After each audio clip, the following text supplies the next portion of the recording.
The mission of the Physical Therapy Board of California is to advance and protect the interests of the people of California by the effective administration of the Physical Therapy Practice Act. Thank you.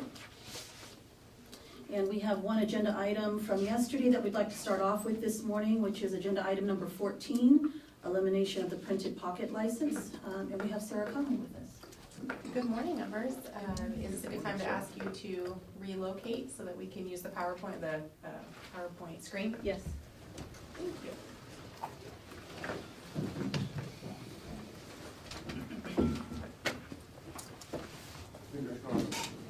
you. Wash your head as you walk by.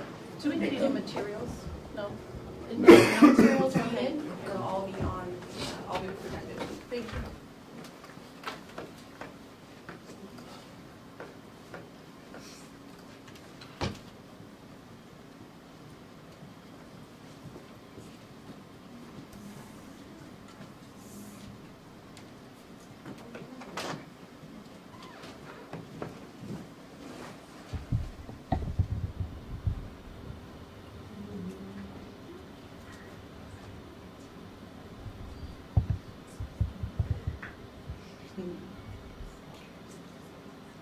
Right, are we all settled and ready?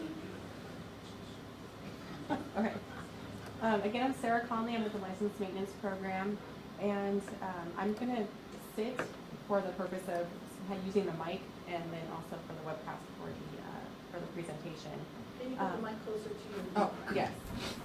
Is that better? Yes. Okay. At the last meeting, staff proposed consideration of eliminating the pocket license. And the primary reason for that is it is in the best interest, staff feels, for consumer protection. Because online verification gives you the most up-to-date information on a license, as well as it's more comprehensive as opposed to looking at a pocket license. So part of that discussion in the last meeting was what the online verification looks like in comparison to the pocket license. So today I'm going to go through what that looks like, how to verify license online, and what the information that is available to users. So I'll get started. So to verify a license, you go to the Physical Therapy Board's website, and right on the home page, there's a license search button. And then all you have to do is just click on that, and it takes you to the DCA license search page. And this says shout out to DCA, because what they've done is created a platform where all the different board and bureau systems can feed into this license lookup. Not all boards are on Breeze, which is what the Physical Therapy Board uses. There are different systems, but this allows all those systems to be one front-facing view. So as we go through this, you'll see that there are other boards included, not just physical therapy. There are multiple ways to search. You can use this screen. There's also advanced search below, but for this purpose, I'm going to start with just entering the board. So what you do is you click on the entry screen, and that will give you a drop-down list. And as you can see, there's all the different boards and bureaus available. So we'll enter Physical Therapy Board, and then I'm going to do my license type. So we're going to enter the license type, Physical Therapist.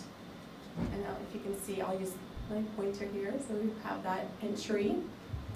I'm going to enter the license type, and then I'm just going to do by name. So I'm going to enter my first name, last name, and then I will go down to the search button below. That will bring up, if there is multiple records, it will bring up a listing of those licenses. And then you just have to locate the license that you are looking for. So the license that I'm looking for is this John Doe right here. So to view more information about the license, I will go to the More Details button, which is on the right-hand side here. Once I click on that, it will bring up all the information, detailed information about the license. So this is what it looks like, and you can see there's the general information up here, as well as some license issuance information, expiration date over here. We'll look at this in more detail coming up. I know it's kind of small right here. And then below is the enforcement information. So when we're talking about license verification, part of that is giving record of that license information.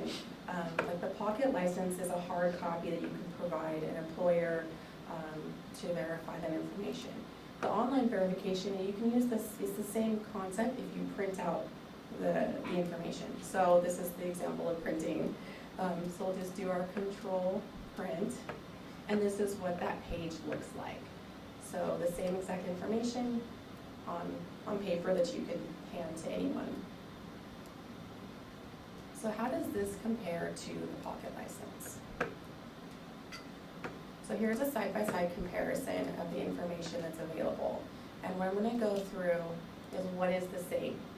So on both documents, you get the board that issued the license, as well as the type of license, the number, the licensee's name, expiration date, and license status. On this particular example, obviously the license was current for the issuance of the pocket, but at the time of verification, the licensee was delinquent. And just for the record, this information is all made up. It's not an actual licensee's information. And so that's all the information the same. So as you can see, it's equivalent, and so it's there's no issue there. The next thing I want to talk about with these is what's different. So as you can see on the online verification, you actually have the issue date, and that's not on the pocket license. So if you want to see when the licensee was originally issued their license. The next part of this for record keeping, I think, is really important, and that's the date and time that this verification was accessed or brought up. And that actually gives you the date and time stamp of when this information was accessed. The next part of this, which is really important, is there any kind of enforcement action taken against the licensee? So that information would be listed here, as well as any documents that would go along with that action. This particular record does not have that on here, but I will show you an example of what that looks like. So I'm going to take you back to the license search screen. When you search for a license that has enforcement action on the record, it will look like this, and there'll be the license status as well as a secondary status that states the enforcement action that was taken. So, for example, this licensee was on probation. All the records that go with that action are posted online and available through this site. And you'll know that it's there because they'll have these icons. This first icon tells you that there's enforcement information. Tells you that you can find that the person, an accusation was filed, or their license was revoked or on probation. And then this blue icon tells you that you can view the documents associated with that license. This board always posts the public records associated with the case to the website, so you should always see these together. So again, you're going to go to the more detailed screen, same as the other verification process, but it will look a little different. So you'll actually have information here under disciplinary actions as well as public record actions. So you'll see that there was a probation period, and then if I click on this blue link here, it takes me to the decision order, the statement of issues, it could be an accusation, any documents related.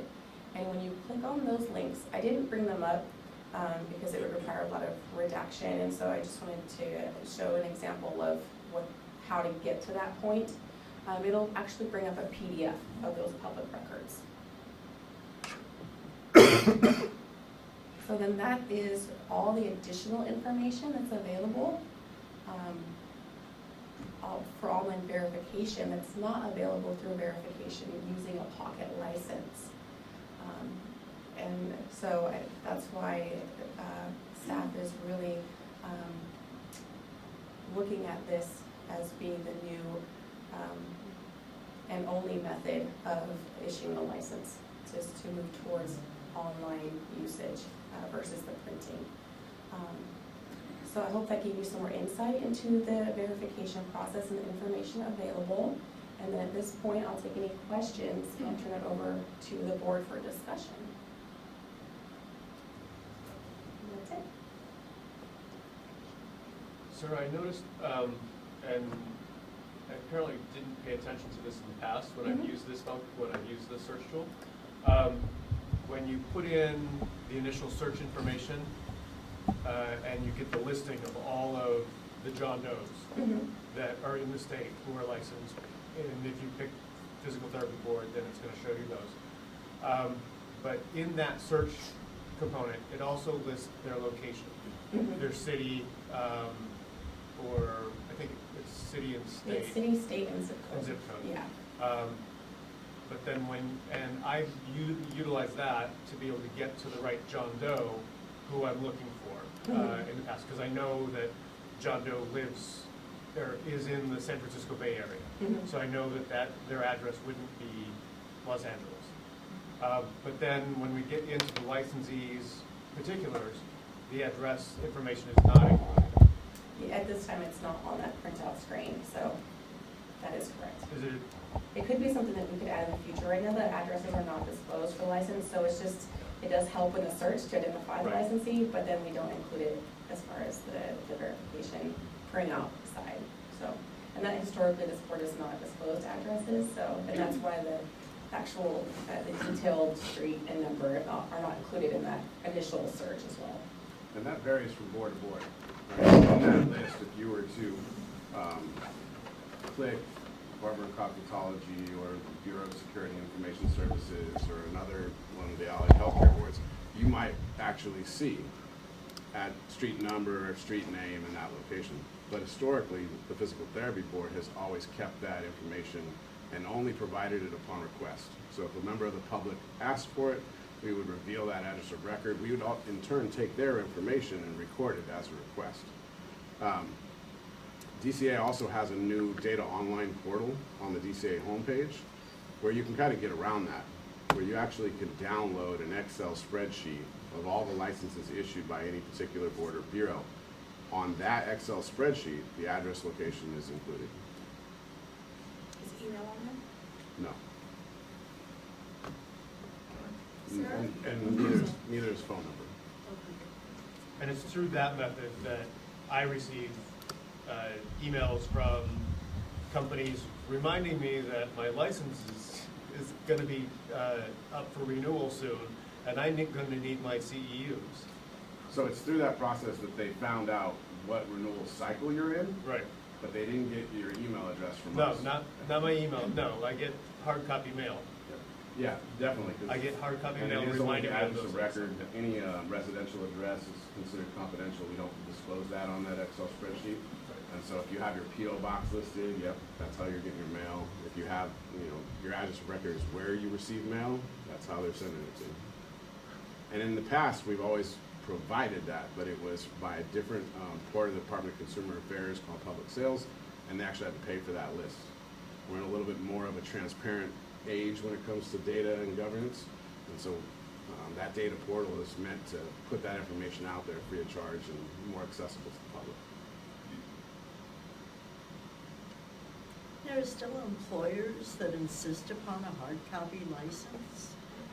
Is this going to be an educational challenge, or what? How are we going to deal with that? I think it's more of a cultural shift, right? Because they still require it because it's requirable. Because it's available, they feel like, and without really considering new age technology or visiting the board's website, realizing that they not only can get the same information, but better, more current, more relevant information for what they're really trying to get to, they're gonna defer to the way they've always done it. And if you don't have the pocket license, I'm not looking it up for you. Well, you can't require the impossible. So if the pocket license is not available for them to require, they'll learn other ways to get around it. For several years, I was compiling the license status for our department in the hospital where I work. And we were requiring them to provide a copy, usually a digital copy, that we could maintain of their hard copy license. Which I was having them scan it so that then I could keep an electronic copy of it. I also had to verify, go onto the state's license verification site, and I had to print out or print an electronic copy of the verification because that's what the employer wanted.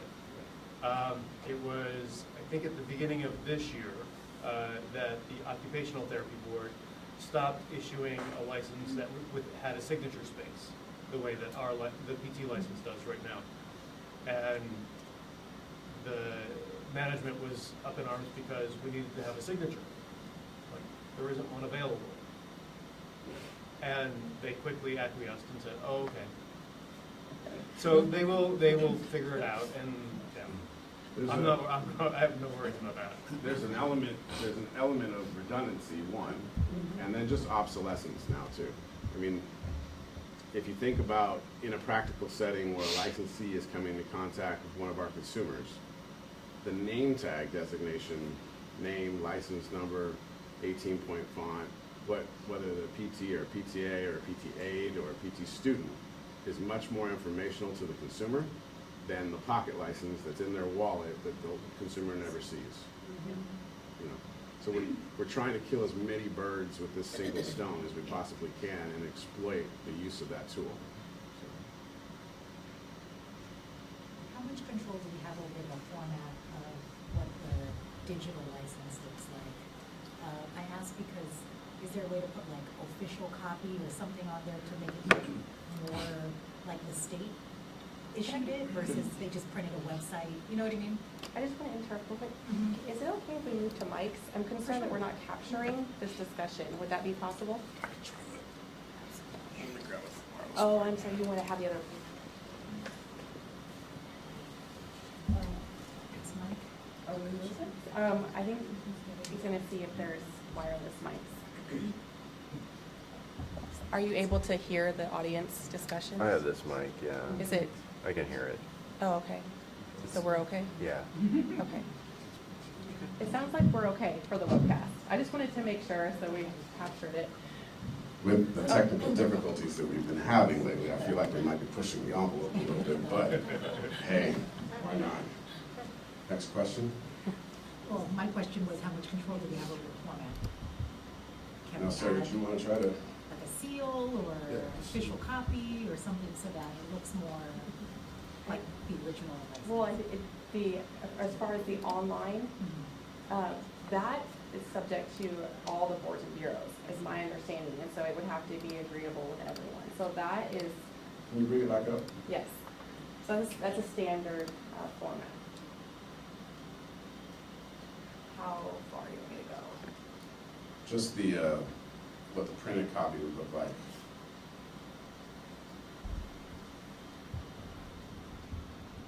Right, so this is what this is just a simple control V of what would come out. There is a line on there that talks about Yes, a watermark maybe? watermark or a seal or even the board's like contact info, because I feel like that is also not transferring from the previous. And it's certainly something that we can talk to DCA about doing. But I want to think about the delivery of the information and how the viewer got there, right? So is it, I don't want them to print it either.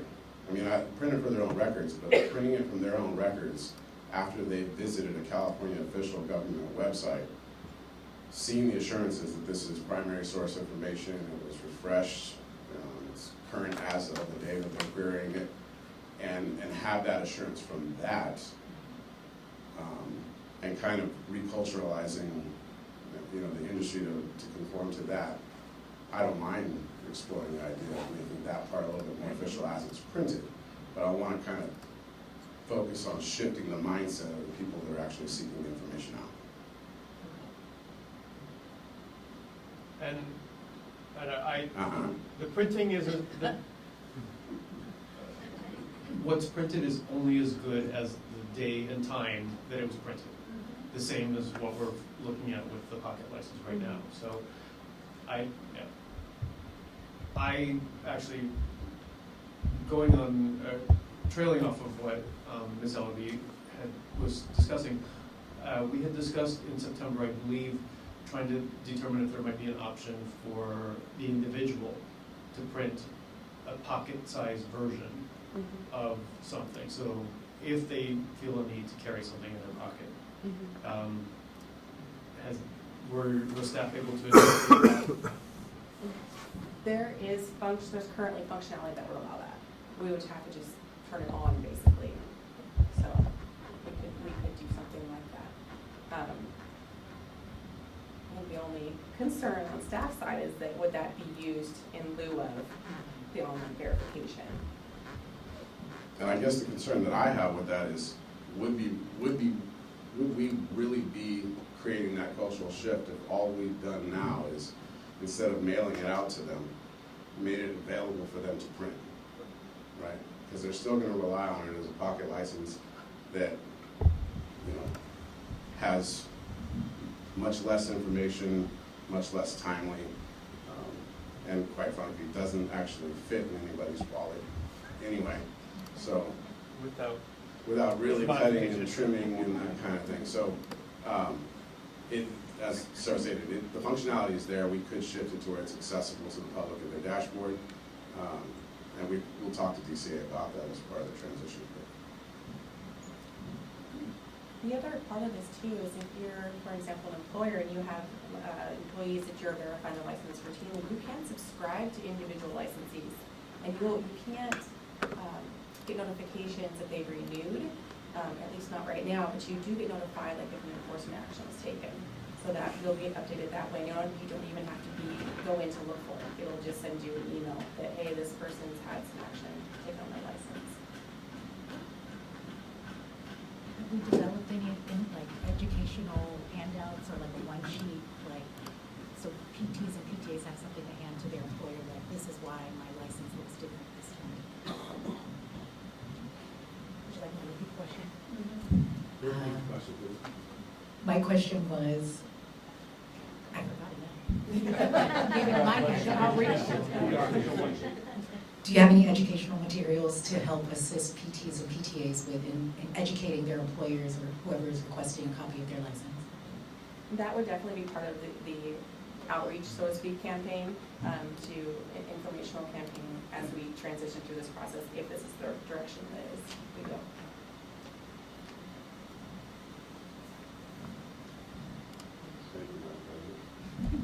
One of the things that I would suggest to the board is, as part of the deployment of this change, one of the things that we would do is we would capitalize all of the outreach opportunities we have. So the e-blast would go out to the licensing population with an anticipated date of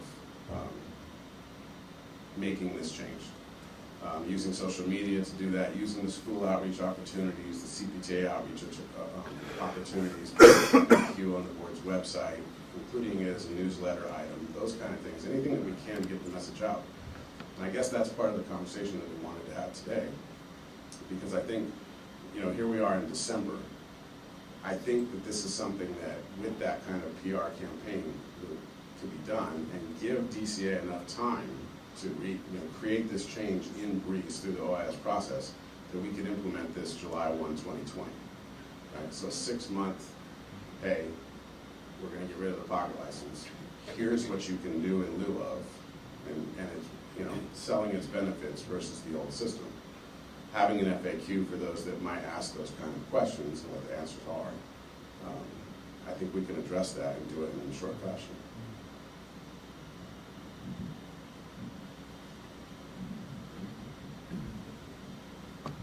Couple questions, Sarah. When you started the presentation, what was the main page that you started at? To get to the license search? Yes, to get to license search. So you can get to the license search from the board's website, Yes, but what was the page you started at the home page. for DCA? For the physical therapy board. Oh, you did start there, and, okay. When I look up a license, my homepage didn't look like that. Anybody else have that experience? No? Step back to Okay. the beginning. So what you'll see is you do move from our page to their page. On this page here, Yes, Microphone, please. that's where I start.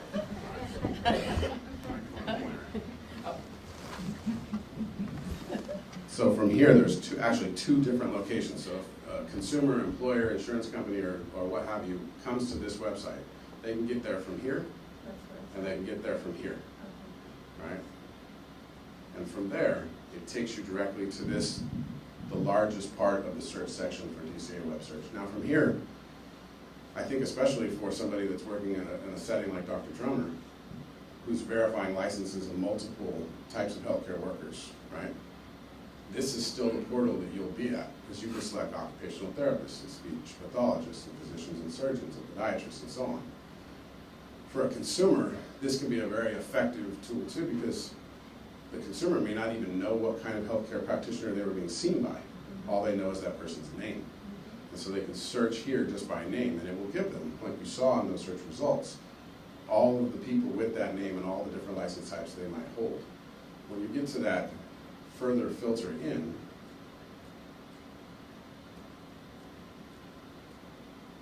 so this is a direct result of name search.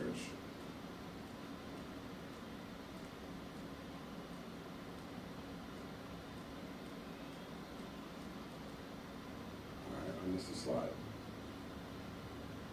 Even in the search results itself, and along the left-hand side of the screen, you can apply filters. And those filters can be license statuses, current, active, on probation, revoked, canceled, what have you. Counties that they reside in, so you can try to find PTs that are local for you as a consumer. Any number of different ways to kind of search through and find them. Duly licensed, if you wanted to apply a filter that says I want to see acupuncturists and physical therapists and see if I can find one that has a tool license. The tool is what I want to use as the forefront of this whole campaign, and this idea of getting that outreach out to the consumers, as well as all of the third-party stakeholders when it comes to employers, insurance companies, and that kind of thing. And even other regulators for that matter.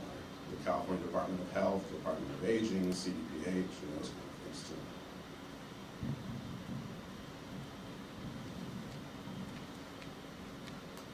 So we're hearing a lot of pros for going this way, and I'm just wondering if staff has identified any cons to eliminating the pocket license.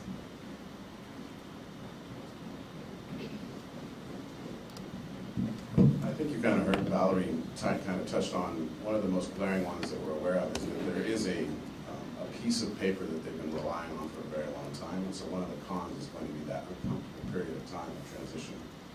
We know that our sister boards, at least two of them, have made this step already, and they have a very large licensing population in the registered nursing board and the licensed vocational nursing boards. And so I guess I'd anticipate from their transition, if we had nightmare situations, they would have, come to fruition in that large of a licensing population, a grander scale, economically speaking. We didn't see that. I don't have those stories to look at. But I do think that there will always be some resistance. There will always be some hesitation in using the new process. It's just a matter of reaching that person directly and kind of winning hearts and minds.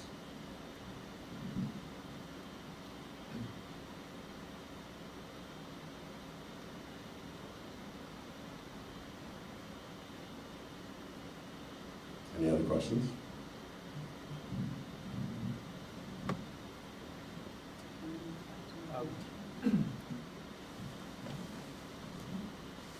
In September, when we discussed, we, I believe, clarified that this is only for the license and not for the renewal application, or the renewal notice. Yes.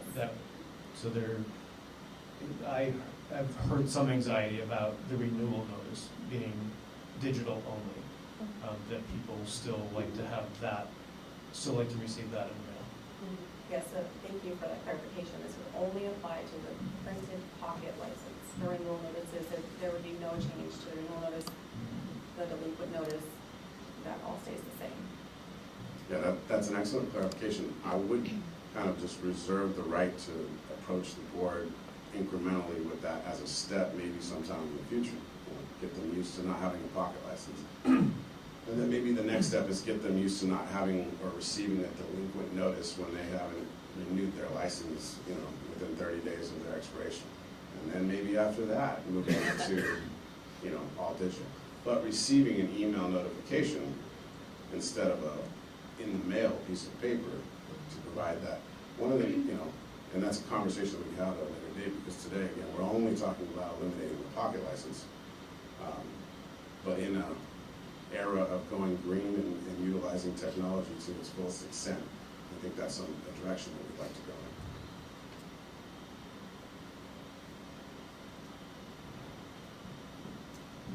Great presentation. Oh, thank you. Thank you. So I think what we would look at now is maybe a motion from the board to move forward with an implementation of removing the pocket license. And again, we're presenting to you effective July 1 of 2020. But again, that's just a recommendation from staff to the board. The decision is ultimately yours. Yeah, absolutely.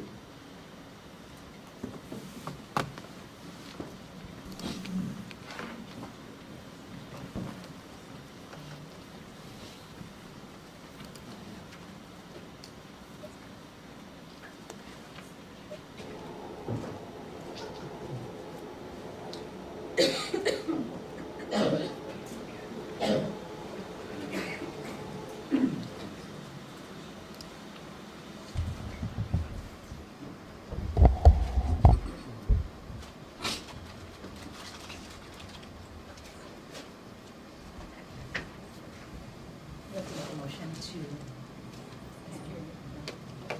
check, mic check.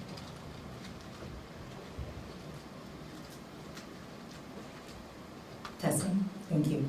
I'd like to make a motion to move forward with the digital pocket license based on Sarah's presentation and staff's recommendation. Second. And direct staff to take necessary steps to launch this on July 1st, 2020. Second on that also. We have a motion by Ms. Ellaby and a second by Dr. Dominguez. Is there any further board discussion? I just wanted to share with the board that I was able to attend the CPTA Tri-State Physical Therapy Annual Conference in October, and I was granted the ability to be able to talk to a large audience at one point during the conference, and posed the question, and there was overwhelming support, and no person said, I really want the pocket license. I had absolutely no response for that time to the question. So I think that we're very much in a good space for making the move. Good with that? Further board discussion? Is there any public comment? We have a roll call vote, please. Alicia Beneman, Aye. Jesus Dominguez, Aye. Daniel Drummer, Aye. Katarina Ellaby, Aye. Tanya McMillian, Aye. 5-0, motion carried. Okay. Thank you, Ms. Conley, for that presentation. Let's move to some board member training, adjudication process, agenda item number 19. Shall we move back So I out? would ask you to please join the audience once more. Do we need any materials? No. Okay.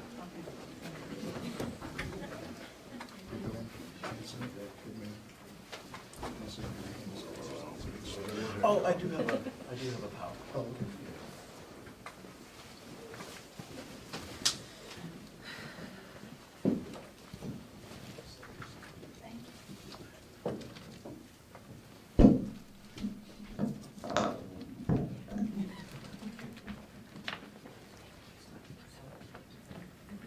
Okay, wondering if I can stand here. I think I'll probably do that fine. As we're getting started, I'm Michael Knopf. If you don't know me, I'm legal counsel for the board. This is going to be more like a refresher presentation on the adjudication process. And my one regret in this entire presentation is, after quite a bit of thought and research and discussion, I was unable to come up with a really good, catchy title for the presentation. So you're going to see the title page, which just says Administrative Adjudication. Which button is it? Left, right. Ah, okay. Did I do that? Okay, here we go. Okay, so California Administrative Adjudication. So I went to law school, so unfortunately at times I learned to start at about 10,000 feet.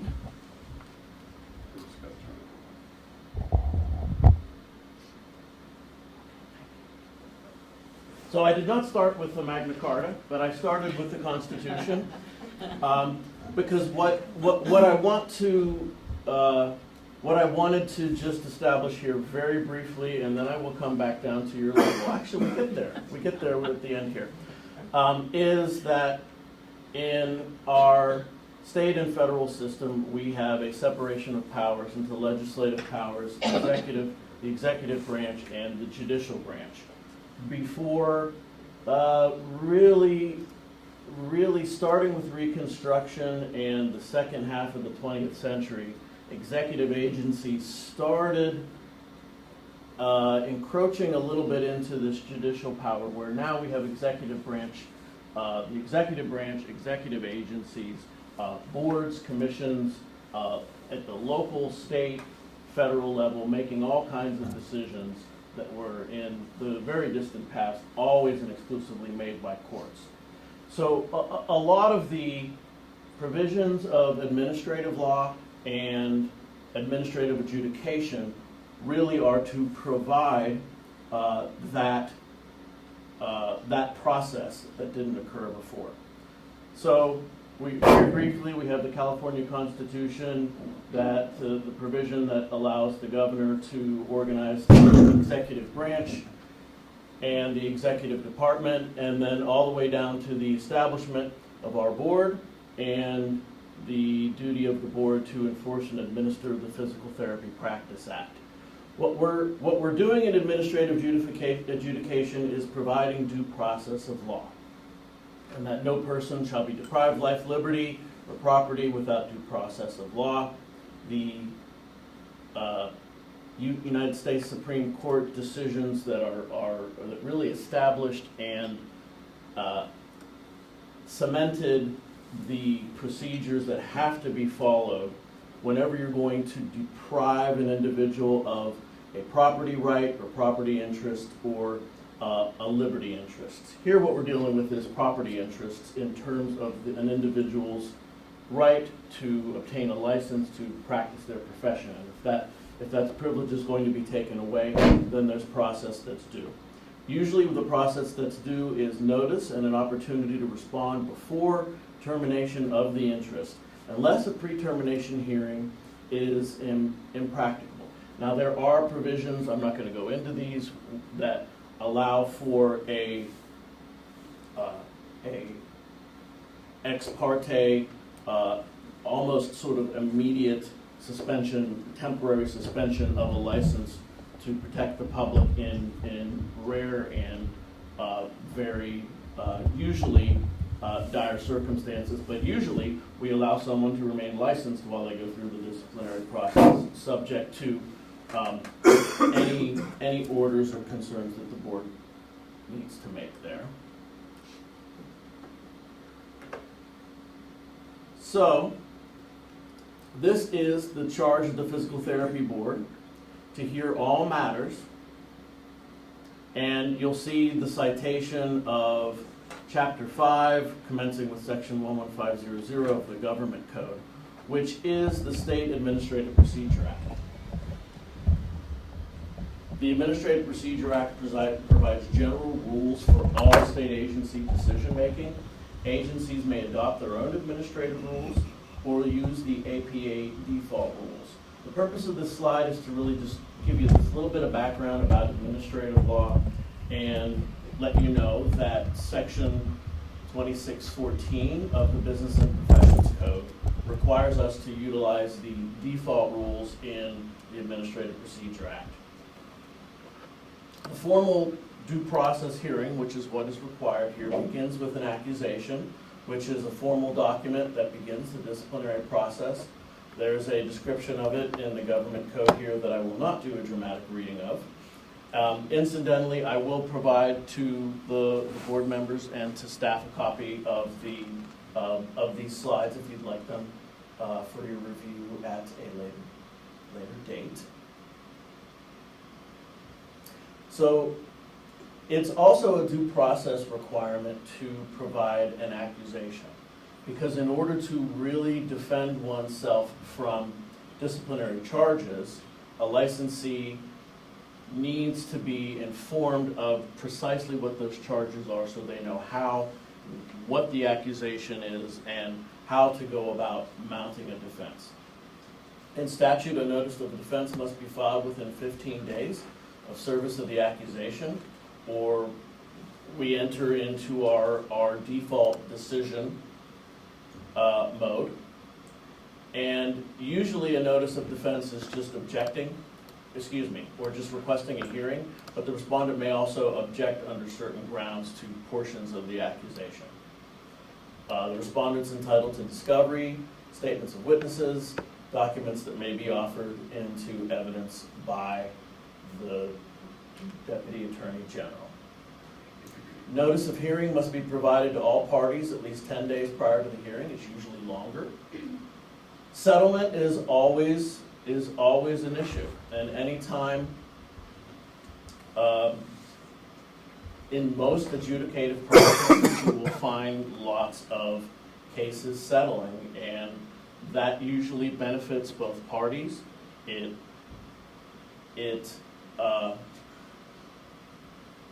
allows discipline to be provided in a reasonable period of time. It's usually a lot faster than the hearing process, and it can really enable the board and the executive officer to hone in on what those issues are and get an agreement to go forward to bring about good changes for a licensee that has committed an act that the board has brought a disciplinary charge against, obviously. So a settlement, there are two procedures. Most of the time settlements happen informally, but there are two procedures in the code. The first is a pretrial conference, which can consider settlement, but is usually held to clarify issues before the hearing, rule on issues of evidence, witnesses, determine the order. Usually in very complex or longer hearings, you'll have a pretrial conference, or a settlement conference may be ordered by the ALJ. If he or she looks at the case and really thinks it should settle, they can order this and preside over the settlement conference. Role of the Attorney General. The Attorney General represents the complainant, and the people of the state of California litigates the state case. The respondent or respondent's legal counsel is the opposing party. And when we talk about a due process hearing, for all intents and purposes, we're talking about a mini trial before an administrative law judge. The judges must be under law conducted by an ALJ. If the board hears the case itself, the ALJ must provide over the hearing, rule on matters of evidence, and advise the board on matters of law. Parties may call and examine witnesses, introduce exhibits, cross-examine opposing witnesses. The rules of evidence are relaxed, but the Deputy Attorney General may not rely solely on hearsay evidence. Honestly, we could probably have a whole little discussion and training about this issue because it brings up those issues of administrative hearsay.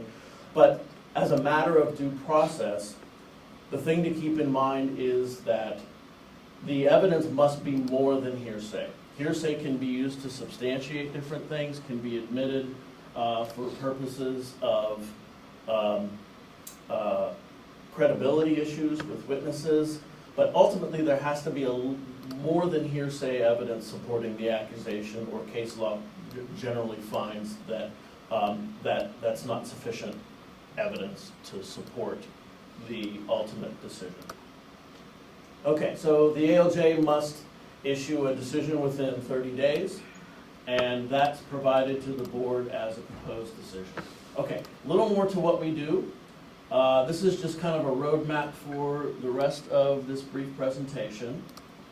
The board, as you know, deals with stipulated settlements, proposed decisions, and rarely, and hopefully very rarely, remanded and reconsidered decisions. Stipulated settlements always within the board's discretion. The other thing to know about a settlement is it really can happen at any stage of the process. I don't know if settlements in these type of cases happening very often in the middle of a hearing, but that at times you could even be in the middle of a hearing or in state or federal court in the middle of a trial, and the parties or one party realizes that they're going to lose, or vice versa, and is able to work out an agreement that will be better than just an outright loss, however that's going to work for them. So when looking at a stipulated settlement, this is always an agreement reached between the respondent and the executive officer, which in some ways makes the stipulation more powerful than an order, because licensees can at times agree to things that they can't be ordered to do in an order, and it really can be crafted in some unique ways to deal with situations that don't arise every day. When looking at a stipulation, part of the decision-making process for the board is to determine whether the level of discipline ordered is consistent with the disciplinary guidelines, whether there are deviations, and if there are deviations, whether those are warranted. And in that process, it may be helpful to refer to the Attorney General memorandum, or ask the executive officer or Attorney General to weigh in. So your options for a stipulation are to adopt the stipulation, which resolves the matter by agreement of the parties, reject, which means the case goes back into the adjudication process and it will likely be set for hearing unless another stipulation is reached and brought back before you, or reject the stipulation and make a counteroffer, which if accepted will resolve the matter. Usually these don't come back before the board unless there's some, there could be a counteroffer to the counteroffer as well. But we don't have that happen very often. These can come back, but they don't need to, because at that point the offer is accepted. The executive officer has the ability to, under the delegations that he or she possesses, to settle the case at that point. So an ALJ proposed decision. So when we get a proposed decision, we follow the procedure in Government Code Section 11517. And this is really sort of the heart of the matter in terms of the board making the ALJ's decision its own.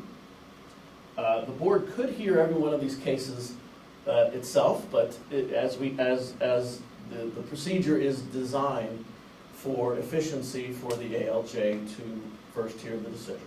So when it comes to the board can either adopt the decision, you can adopt with technical or clarifying changes, or you can mitigate the penalty.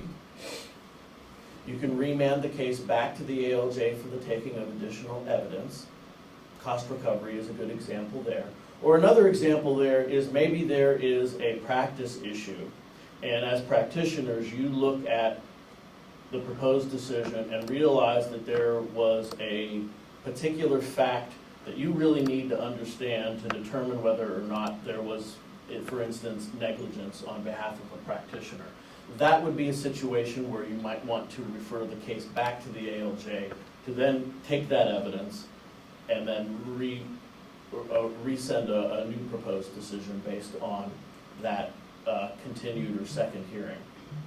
Or the board can reject the proposed decision.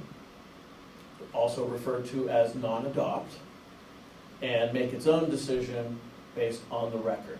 If the board takes no action, it's the proposed decision will become effective by operation of law. So when the board rejects a decision, that's when things get interesting. The board must issue a rejection order, determine what type of argument shall be afforded to the parties. Okay, I put this in twice. So we need to really make sure we do that argument. We usually send an order, and we can frame the argument, or we can really just leave that as an open-ended argument for the case and what they want to see happen. We obtain the record, fix the date for the submission of the argument, decide the matter in a subsequent closed session within the applicable time period.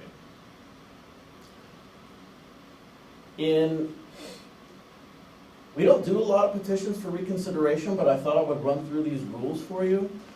Reconsideration means that the board has decided the case, issued an order. The order is effective on a certain date. In that time period between the order's issuance and when it becomes effective, the respondent may ask for reconsideration. That right expires when the decision becomes effective. It's either 30 days or the date set by the decision for it to be the effective date. The board may grant a 30-day stay in order for the respondent to file the petition, and the board may extend an additional 10 days once the petition is filed to review the petition. The board may review the petition on the record or may assign the petition for reconsideration to an ALJ to consider additional evidence. And then if that occurs, the proposed decision procedure repeats. Reconsidered decisions, in these cases, the board has granted reconsideration of the decisions to be conducted in closed session. Depending on the board protocol, written or oral arguments permitted. That is also a due process requirement. As with rejected decisions, counsel writes the decision. Judicial review.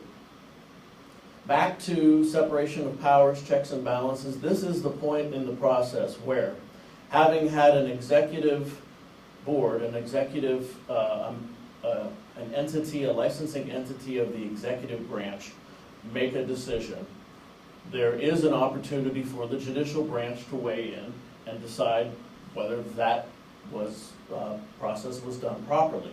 In California, that's done by a writ of administrative mandate. That must be filed within 30 days of the last day upon which reconsideration could be ordered. And you're not actually required to ask for reconsideration.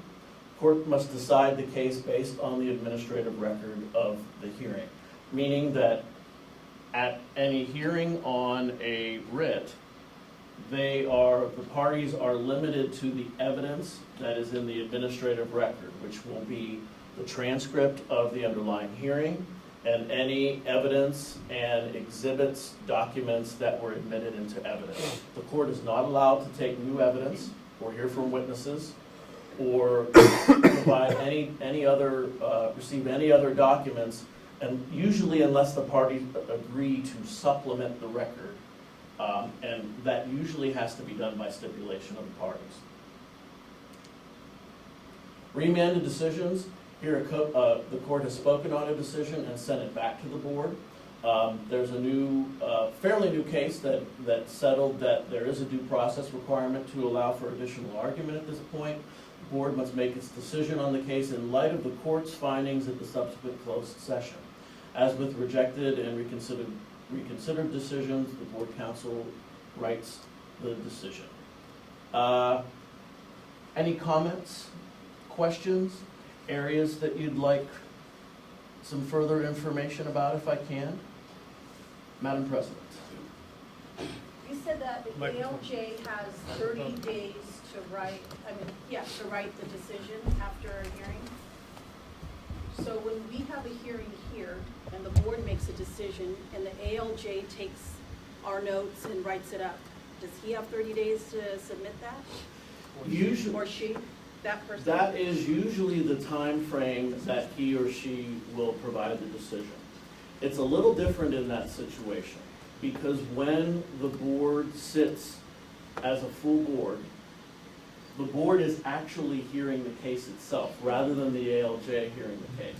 The ALJ is there for purposes of helping the board to swear in witnesses, to make rulings on issues of evidence, and to assist the board in writing the decision.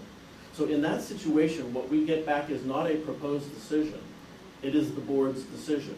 And if there are, if the board has issues with that, then the board we can send a memo or some sort of a notification back to the ALJ, let the ALJ know that we want it decided a little different, and that can happen in that process. Most importantly, it's not subject to the normal process of you get a proposed decision and then have 100 days to accept or reject. Those timeframes don't apply there.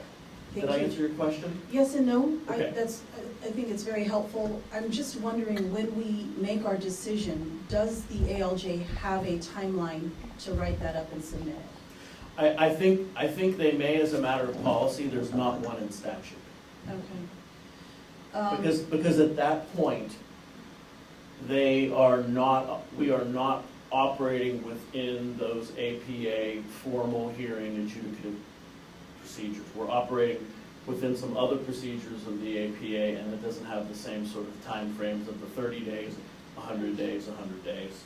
So similar question, when the board is in closed session and we decide a case and our counsel is helping to write that up, to write up what the board decided, is there a time frame for counsel to do that? There's not one in statute. If we're talking about let's just say we're talking about a decision after a rejection of a proposed decision, it's the board's time frame to issue a decision within 100 days. It's usually 100 days of receiving the transcript. So there's the rejection occurs, the board has 100 days to adopt or reject, or some of those other options that we looked at. And then the 100 days to provide the new decision begins after the board has ordered the transcript and received the transcript. It's provided to all the parties, and the 100 days begins from there. There's not a specific date for counsel. Thanks. I think my question and your answer may help to clarify this. Most of what we've seen, what we've faced when the board is having hearings, are petitions for modification of probation, or to terminate, or to reinstate. And is that a different process than the initial episodes of a hearing that you described with the presentation? And then also stipulated decisions that we address, do those have different timelines than what the processes that you've described? So let me start with the second.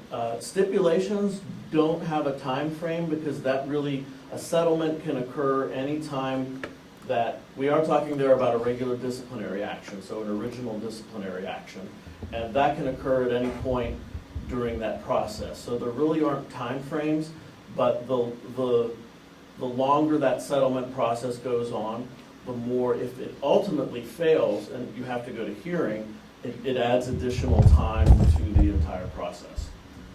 For purposes of petitions are a different animal. I did not go, perhaps I can do this again at some point, and I'll focus more on petitions.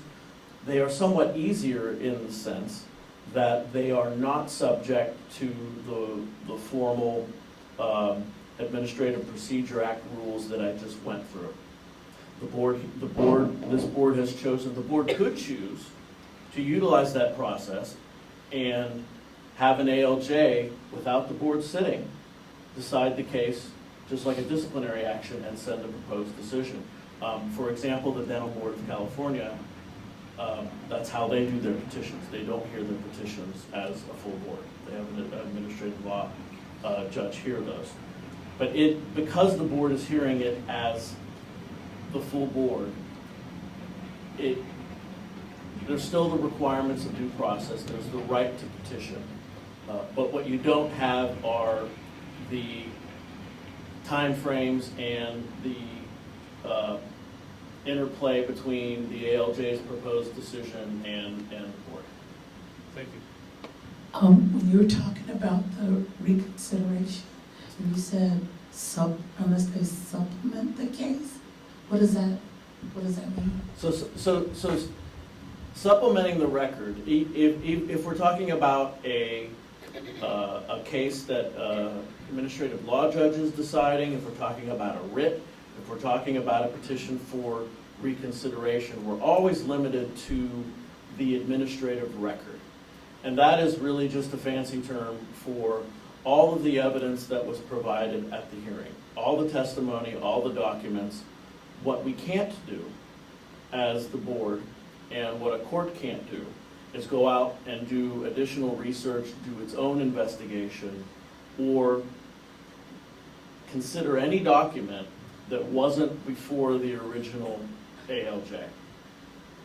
So that is really the opportunity for the respondent to put, and for the state to put forth all the evidence in the case. And there can be at times evidentiary problems. So those we want to, and as attorneys and judges, we strive to put everything into a hearing or a trial, because knowing that later you cannot generally put new evidence forth because of that issue. That's a great segue into the question I had about evidence that's presented to the board during a hearing. Sometimes we'll receive new materials like the probation monitor report or things like that that we didn't have time to review in advance. Since those are documents that are available from the board, I'm wondering why we don't receive those things in advance of the hearing. I'd have to sort of check in with board staff in terms of particular documents there. But there are issues of discovery at times that prohibit. Well, it's based on the timing of when things are gathered. I think it may. Jason? It's something that we broached as a topic with the Attorney General, because we want to be sensitive to the idea of any kind of ex parte communications where, while we were bringing this material to you as the adjudicator making those decisions, that we also are able to deliver that information to the subject, to the respondent. And so we're working with the AG to find out, kind of process-wise, when's the best way to do that and do it in a timely manner so that it works for all the parties involved. I'm going to let counsel tell me if I can ask this question after I ask the question. As long as it's hypothetical. Sure, hypothetical. Okay. Could you just give me a little insight into how you perceive the role of, for example, counsel, board counsel, and the ALJ during the closed session after perhaps a hearing for petition to terminate probation or to modify probation? Well, that is an interesting issue. The You can code. say no. The code does provide, the Administrative Procedure Act does provide a little bit of guidance in those situations. When an ALJ sits with the board, part of the ALJ's duties, when an ALJ sits with a board for a petition, in your example, part of the ALJ's statutory duties are to advise the board. But in addition, the board has its own board counsel for advice as well. So I think based on that attorney-client relationship, I tend to think of myself as when we are in that setting, board members are not unlike judges or justices in an appellate court. I tend to think of myself and my role as the judge's or the court's chamber's attorney, assisting the trier of fact, which you are, to decide the case. Probably the best way to handle that is I tend to let the ALJ direct you to the extent that I think that is all accurate. If there's an issue of accuracy, I will be much more likely to step in a matter that has to do with policy or the manner in which the probation conditions might be used. But in terms of matters of evidence and how the ALJ ruled on objections, I don't think that's an area where board counsel can or should offer advice. That's a little bit my opinion, and I think partially based on the statutory duty for the ALJ to advise the board as the proceeding is going. But those are really, I think those should be fairly limited to procedural matters. Is there sufficient evidence? Was this, how do you weigh this evidence? So, you want to ask a follow-up question? I have a Yes. different question. Okay, so should an ALJ possibly start to opine a little bit? It would be okay for our legal counsel to step in and say so? Well, I mean, in my role, if I have a concern about the accuracy of advice of an ALJ, I probably am going to speak up there. Okay. And just to touch on it, you're speaking out because the role of counsel for the board is to act in the best interest of the board as an entity. Where the role of the ALJ in that matter is to ensure that the Administrative Procedures Act is followed, that due process rights are being followed for both the subject and for the board. So it's a matter of perspective between the two, the ALJ and then standing counsel for the board.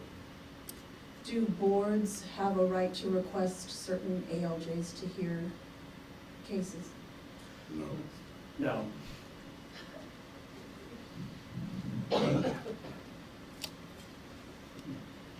Thank you for that brief answer. Mr. Knutz, you touched on, in one of the slides, the ability for the board to remand some components of decisions to an ALJ. And I don't think that that's something that we have utilized.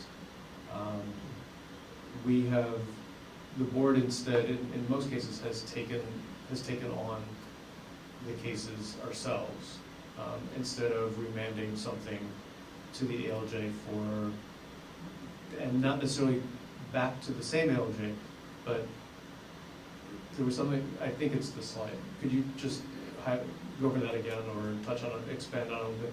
So I think most boards, I think that's a rare occurrence for most boards, and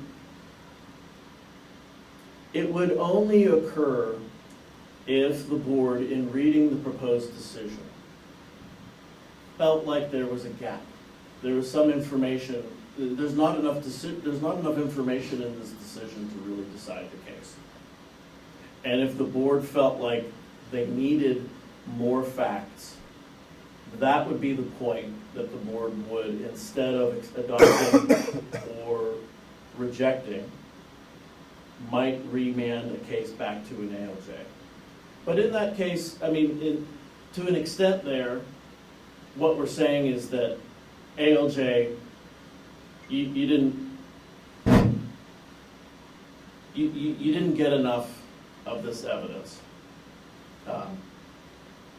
And I think you kind of touched on, because the board is made up of professionals and non-professional members, who the professional members may have particular expertise in some aspect of the case, and it might not have been considered appropriately. Should the board, I mean, would it be better for the board just to take it on, because then the members can be able to better address the issue? Or is it better to remand it back to the ALJ with instruction about you missed this part of it, understanding that Okay. you may not have expertise in that area. Yeah, so now I understand the question a little better, I think. The only time we would send, anytime we would remand a decision back to an ALJ is if we don't think we have, another way to say this is if we don't think we have an adequate record. It's not that we don't like the way the ALJ decided the case, or that the ALJ maybe didn't quite have the expertise to get through this issue. It's that when the practitioners, when the public members apply that knowledge to the decision, there's not enough information to make a decision for it. I think this is a very rare occurrence because the deputy attorney generals are usually pretty thorough of putting all the facts forth. Respondents are usually pretty thorough about providing all the documentation and testimony that can potentially save them from discipline. And you usually have an adequate record. So the only time we want to send something back to an ALJ is if we don't feel like we have an adequate record for purposes of making a decision, or perhaps we want something better documented because we're, as a board, we're concerned about judicial action, and we want to make sure when the court looks at this that there's an adequate record for the court to review. Just to follow up with, this board has rejected ALJ's opinions on a couple of different occasions. And I'm just wondering, because I don't know that I was aware of the ability to remand back to an ALJ. And so I'm wondering which avenue would be best to pursue? Certainly since I've been here, I haven't seen an issue that needed to be sent back to an ALJ. And I would hope that board counsel in the past, if they saw gaps in the evidence or evidentiary issues, would make that recommendation. Again, I think it's very rare, but I wanted to include all the options in this kind of a training. The other option that I find really interesting is the penalty mitigation. If you get a decision back and the licensee was placed on 5 years probation, if you think that's too much and you want to do 4, you can do that without rejecting the decision and sending it back. If the board believes that a more onerous form of discipline is needed to protect the public, then that's when the board must reject the decision, and then board counsel sort of steps into the ALJ's role of writing the decision, and we're subject to those time periods. Thank you for that. Michael, just a couple points if I may. Please. There has been times in the past where this board has had to remand decisions back to ALJs. They have, a good example of that would be, and Michael kind of touched on it, is when the decision that's offered to the board completely may omit a section of what the investigation involved, and the ALJ just failed to address it at all. Or in other situations where we have model guidelines for imposing discipline, and the ALJ is usually expected to follow those model guidelines, where they may have done it partially, they didn't do it in its entirety, they missed a complete section, say even a probationary section of the order or something like that. That's a time where we've remanded that decision back to the ALJ for clarification in something that they missed. So it's not per se, it's not arguing the decision that the ALJ made, it's the completeness of the decision of the ALJ. Another kind of point that I wanted to ask on as a question on reconsiderations, it's very clear that the respondent in the matter has due process rights and can file a petition of reconsideration of the board. What kind of advice or what kind of information could you share with the board about the complainant in the matter sometimes having to file a petition of reconsideration on the decision? Yeah. So that's interesting. I tend to think reconsideration, they can be filed by respondents, I think, for, let's just say, good reasons and bad reasons. Bad reason is just I don't like the decision. Good reason might be, I just read this and there's something just plain wrong in here. There's a wrong fact. in this decision probably would happen much more often with the proposed decision. And I think that this might actually, as a respondent, change the outcome. So that might be a petition for reconsideration being filed in that situation by a respondent that the board might want to consider granting and taking another look at the case. On the other hand, the complainant or the Deputy Attorney General also has the right to file for reconsideration. Again, I think probably only when that would occur would be situations where there are serious errors that need to be addressed. Is that your sense of that, Mr. Kaiser? I just wanted to make it aware that the petition of reconsideration could be filed, like most of the other types of things, by both sides. Right. Earlier in the presentation, let's go back to like the rules, and there was something that said the PTBC is required to follow the APA default, Correct. but that some groups can set their own rules. Can you talk a little bit about that? So this was me maybe going a little too deep into administrative law. There are state departments out there that have adopted their own procedures that don't utilize the Office of Administrative Hearings and have basically their own set of rules in statute. An example that I'll give is the Department of Healthcare Services has its own contracted ALJs. They do not use the Office of Administrative Hearings. They do not follow the Administrative Procedure Act. They follow a set of rules that are actually the Department of Social Services rules for the adjudication of hearings for Medi-Cal benefits.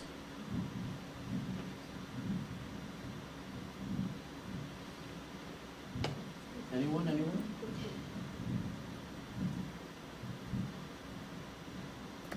Hearing none?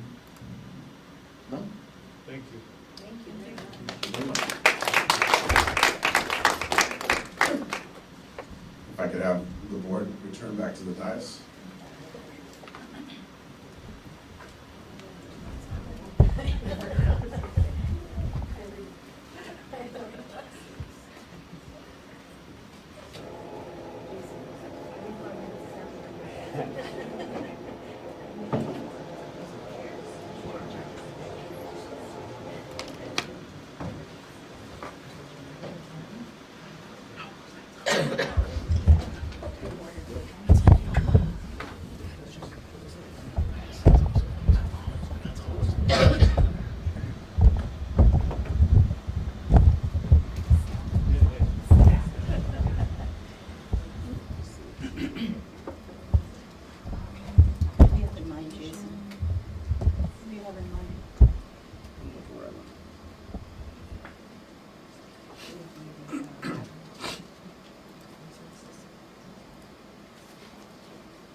Thank you, Mr. Knutz, for that great presentation, answering our questions. We appreciate that, and I'm sure we'll have more questions.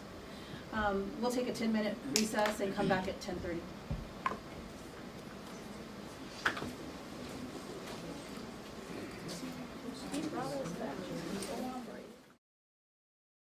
Okay, the time is 10:33, and we're back on record. Can you all hear me in the audience? No. Okay, there we are. Time is 10:33, now 10:34. We're back on record. We're going to pick up with agenda item number 22, our administrative services.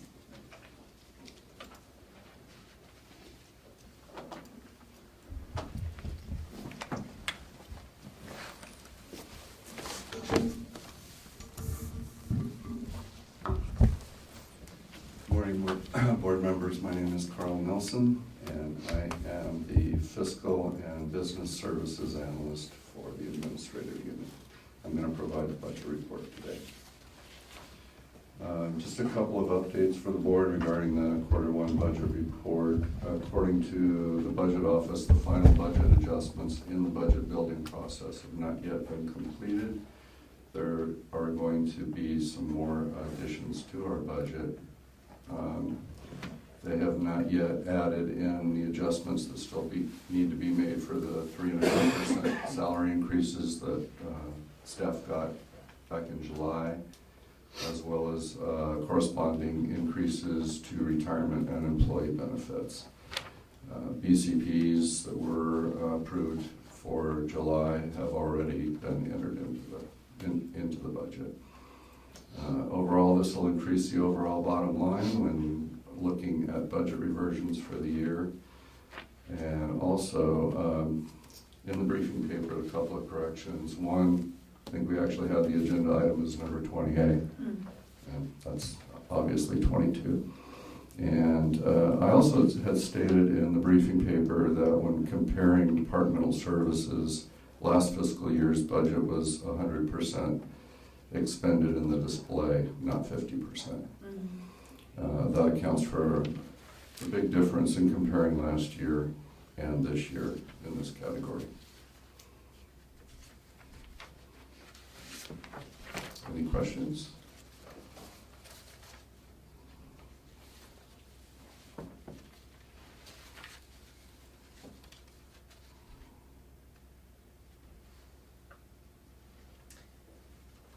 Any board member questions?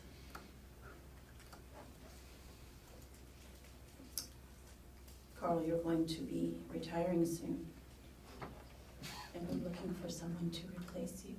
Yes, that's true.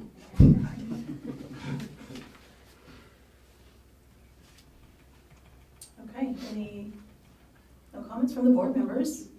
Any public comment? See, that's how good you are. Really easy. Thank you very much. And good morning, my name is April Boschel, and I'll be presenting the outreach report to you guys this morning. So for the website, we had 20% less traffic last fiscal year, Q1. Applications and forms had the most significant decrease of 31%. This again is due to some of those forms that were taken off the website, now pushing licensees and applicants towards Breeze. And then also again with outreach efforts of the schools and social media directing traffic to Breeze as well. For Facebook traffic increased 13%. We're working on new posts for this. So for example, we're doing like once a month happy birthday post and reminding people if it's your time to renew, happy birthday, but here's the link to Breeze to go renew your license. So, but we're still pushing it a lot on social media as well. And then we would also like to still get more nominations for the PT Spotlight. We're still hoping to try to make that a more common thing on Facebook and not just twice a year in the newsletter. For outreach events, we went to UC San Francisco on August 5th, Carrington College on August 9th, Concord North Hollywood on August 28th. We also had a Q&A session with licensees at UC Los Angeles on August 29th. And then we went to UOP September 3rd, Gurnick Academy September 9th, CSU Sacramento on September 27th. And then as Mr. Kaiser mentioned in the EO report, we're also still looking for ways and finding ways to reach licensees and the public more, because the schools we're doing really well with the school program, so we're just trying to get more out there to the licensees and consumers.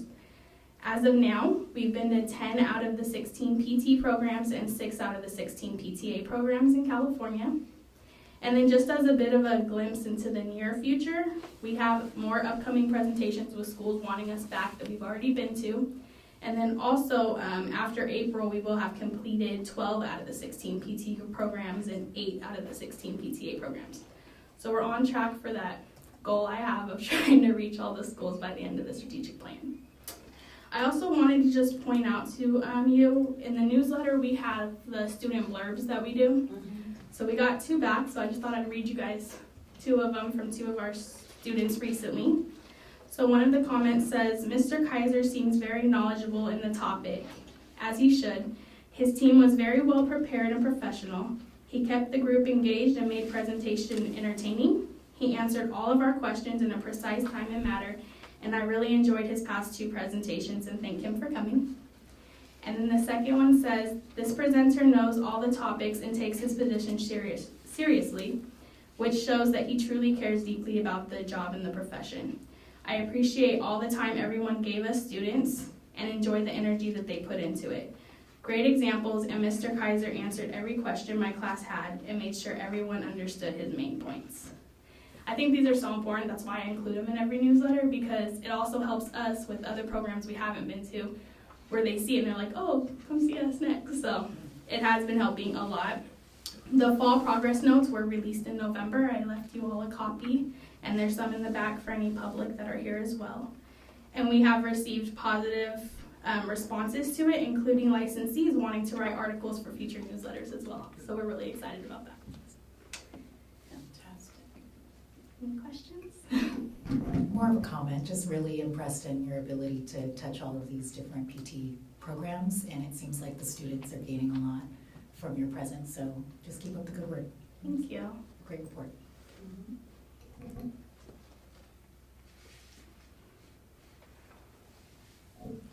Thank you for that report, April.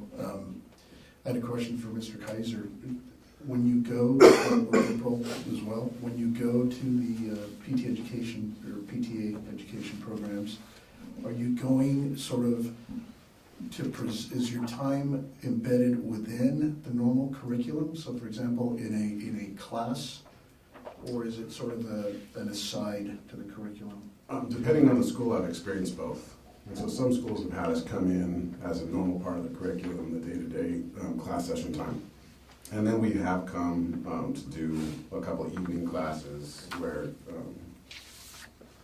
you would say it's voluntary whether or not the student attends. And so we've had some successes and some kind of setbacks with that as far as attendance, anywhere from a room full of people to not really worth have ever gone in the first place. But I think as word gets out, we're starting to create almost a buzz. The idea is that it creates an advantage for the applicants in the application process, and just even as licensees moving forward. And so the schools are going to want to have that advantage as well.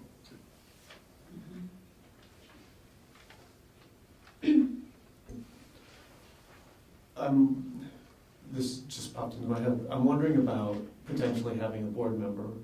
I mean, if you know a schedule of when you're going to be going to a particular program, or if we can get to be developing some public type presentations, to try to, if we can try to get a board member potentially to be able to attend as well.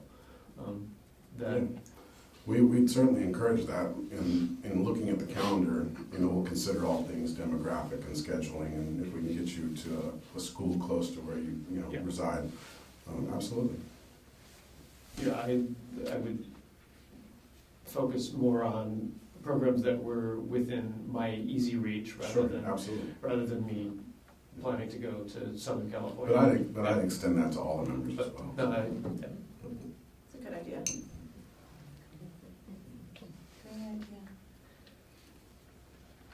April, thank you very much, and I think it's commendable that you're setting a goal and working toward that goal.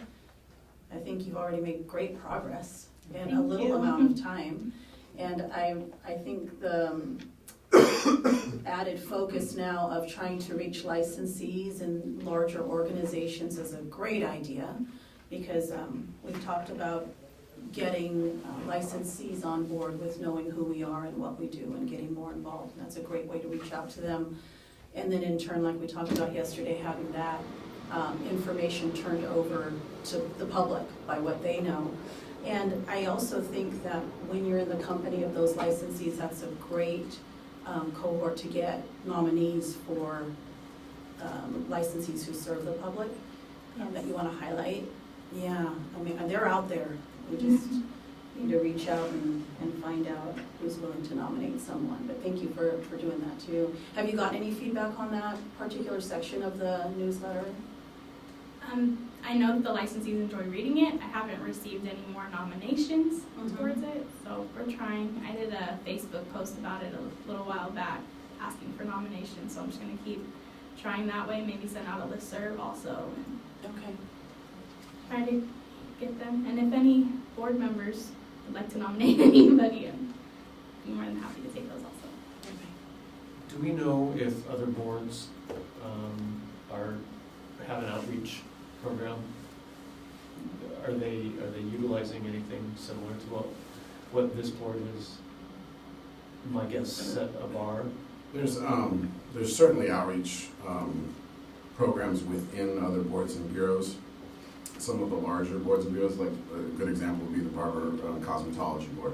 They have such an outreach need in the way that they do their business. That's a built-in component for them, that they collaborate with the schools, but they also approve and credential those schools, so they have that connection.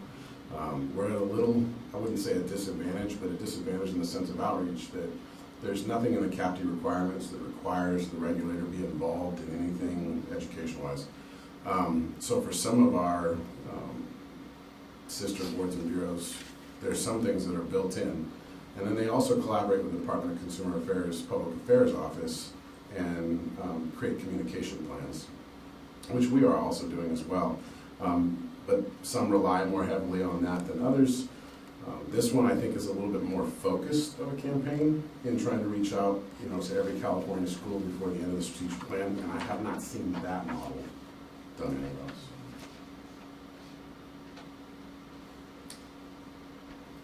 April, can you remind me where Ms. Wong is from? She is from UC Davis here in Sacramento. So local. So it'd be nice to kind of get someone from the other end of the state. Yes. Yeah, Yes. okay. Or in between. A little farther south, but possibly. Okay. Any other comments? Any public comment? Thank you so very much. So we're going to keep them where they're sitting. So under 22C, there's a presentation of services from the Administrative Services.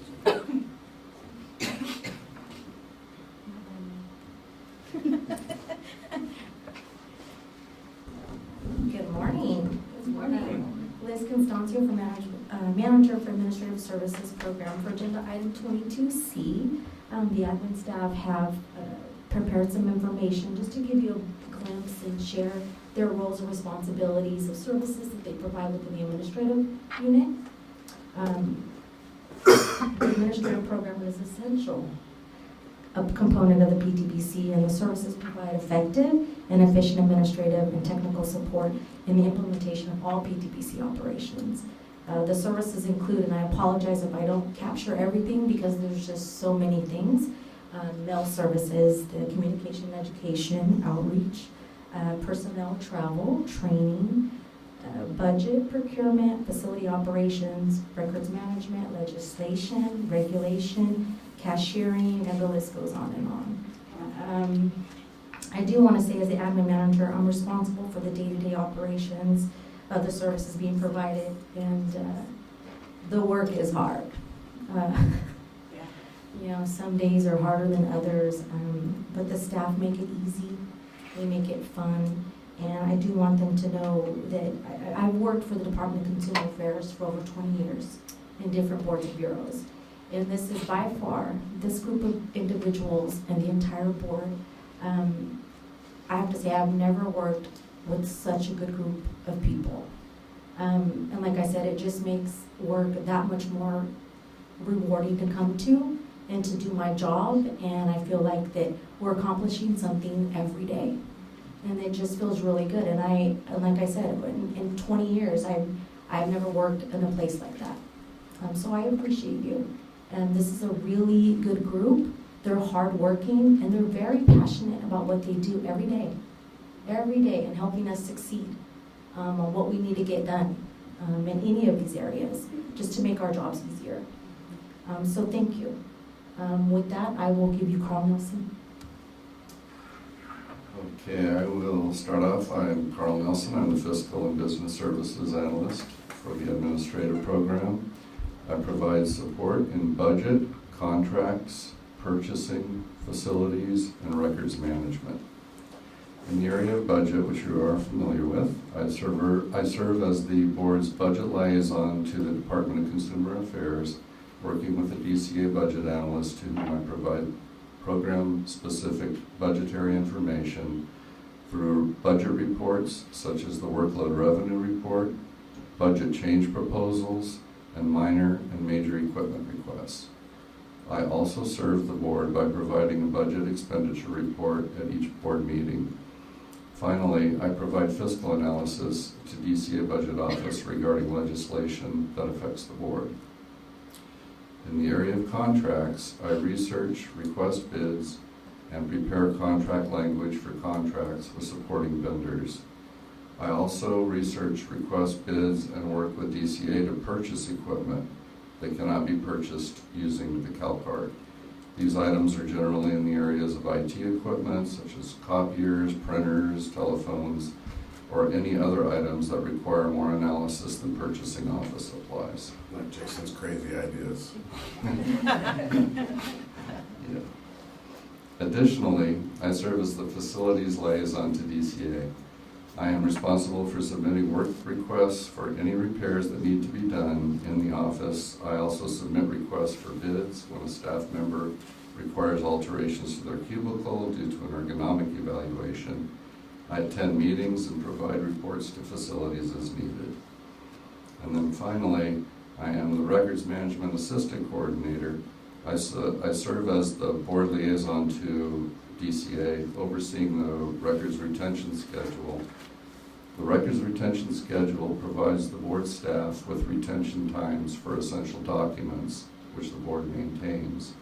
I work in concert with the program managers to process changes to the retention schedule and provide communications to the DCA records manager as needed. I also oversee the destruction of confidential documents as required. And I just want to say that I think it's obvious that my favorite part of this job is presenting to the board.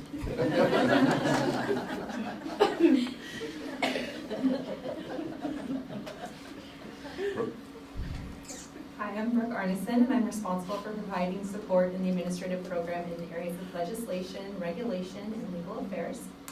In the area of legislation, which is my favorite part of the job, I track and review pending legislation and evaluate the impact of proposed legislation and the fiscal and operational impact to the board. I provide recommendation to senior management on whether the board should support or oppose pending legislation and if a budget change proposal could be potentially necessary. In addition, I attend legislative roundtable meetings with DCA and other boards and bureaus to discuss pending legislation and its potential impact to the board. In the area of regulation, I'm responsible for reviewing and analyzing existing regulations and determining if they are obsolete or inconsistent with current law. And I prepare analysis for recommendation to senior management. I prepare the initial and final rulemaking packages, which include the initial statement of reasons, the notice of hearing, proposed language, Standard 399, which is a fiscal impact statement, the final statement of reasons, and any additional underlying supporting documents for the rulemaking files. These rulemaking packages are reviewed by DCA, agency, finance, and the Office of Administrative Law. Additionally, I respond to written and verbal inquiries regarding the status of rulemaking files, and I work closely with attorneys from the Office of Administrative Law assigned to our rulemaking files during the last 30 days of review to make any necessary changes prior to the file being approved and filed with the Secretary of State. I also track and maintain records for all rulemaking files for the board and update the board's California Laws and Regulations publication. I serve as the board's legal affairs liaison, and I coordinate legal meetings with board counsel and senior management staff and prepare the legal meeting agendas and take meeting minutes. In addition, I prepare the board's meeting agendas and compile the board meeting materials for each of our quarterly meetings. I attend the board meetings, I take meeting minutes, and record all of the going-ons at the meetings. And I also, if necessary, take closed session meeting minutes. And I will go ahead and introduce the next admin team member, April Beauchamp. Hello, my name is April Beauchamp. I'm the Communication Education Analyst for the board. I handle the board's communication to the consumers, licensees, school programs, students, and I'm also in charge of the board's outreach, which in my opinion is the fun part of the job, and my favorite part. For the board's website, I'm responsible for monitoring it by collecting monthly and quarterly statistics using Google Analytics and submitting website update requests for staff and updating information on the website as needed. For the board's social media, I manage all platforms, which include Facebook, Instagram, and Twitter. I collect monthly and quarterly statistics for Facebook using Facebook Insights to track all the traffic. So if you have any questions about any of our social media platforms, I am the person that you would contact for that. I am also responsible for the board's publications, including the spring and fall progress notes, which are our newsletters. And any ideas that anybody has on any topics they would like to see in future progress notes, please reach out to me. We're always looking for new ways to reach out to our consumers and the public and licensees. I am also responsible for scheduling all outreach events. So if you would like PTBC at your next event or to come and present on laws and regulations or applications process to students, I'm the person you also contact for that, and we would be happy to add anybody to our outreach calendar. For board meetings, I help schedule the locations and ensure that all board meeting information is listed on the website and social media platforms. And if anyone listening in the public would like to host a future board meeting for PTBC, also please contact me. All of our contact information is up on the screen right here. And then lastly, I help ensure that the board is compliant with Americans with Disabilities Act requirements by responding to any requests and helping to ensure that the website content and context is compliant with ADA standards to ensure that it is accessible for people with disabilities. And I will call up the rest of our admin services staff. Thank you, and thank you.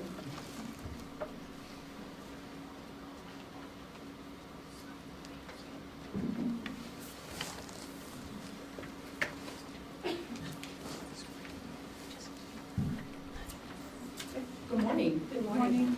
Hello, my name is Kimberly Rozakis, and I serve as the liaison between PTBC staff, board members, and DCA. For the board, I provide administrative support in the areas of personnel, travel, and training.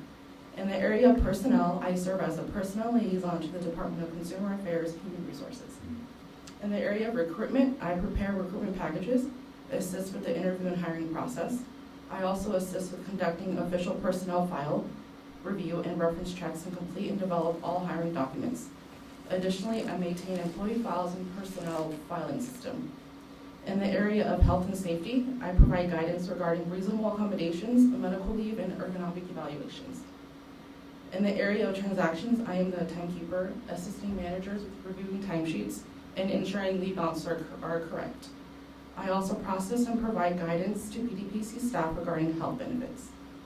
In the area of disability, I process and provide guidance regarding state disability insurance, non-industrial disability insurance benefits, or temporary leave. Additionally, I serve as a training liaison to the Department of Consumer Affairs Solid. As a training liaison, I respond and submit training requests from PTBC staff to Solid, schedule training, and maintain tracking mandatory and voluntary training. Finally, I am a travel liaison to DCA, assisting PTBC staff and board members on travel arrangements. I provide recommendations on travel policies and procedures. I assist and process travel claims and travel advances. I also reconcile discrepancies. Lastly, I attend any meetings regarding training, travel, and personnel, and I also assist in preparations for the board meeting. Next, I have Timothy Davis. If I may, before Timothy starts, I want to thank Kimberly though, because she brought me these amazing cough drops and lemon and honey and try to make me feel better. So thanks for looking out for the board members, particularly me. Thank you. Kim is very thoughtful. Yeah. So my name is Tim Davis, and under the direction of management, my current duties are to provide administrative support in the areas of cashiering and procurement. In my primary role as cashier, I process all the monies received by the board for applications, licensing, and consumer protection each day.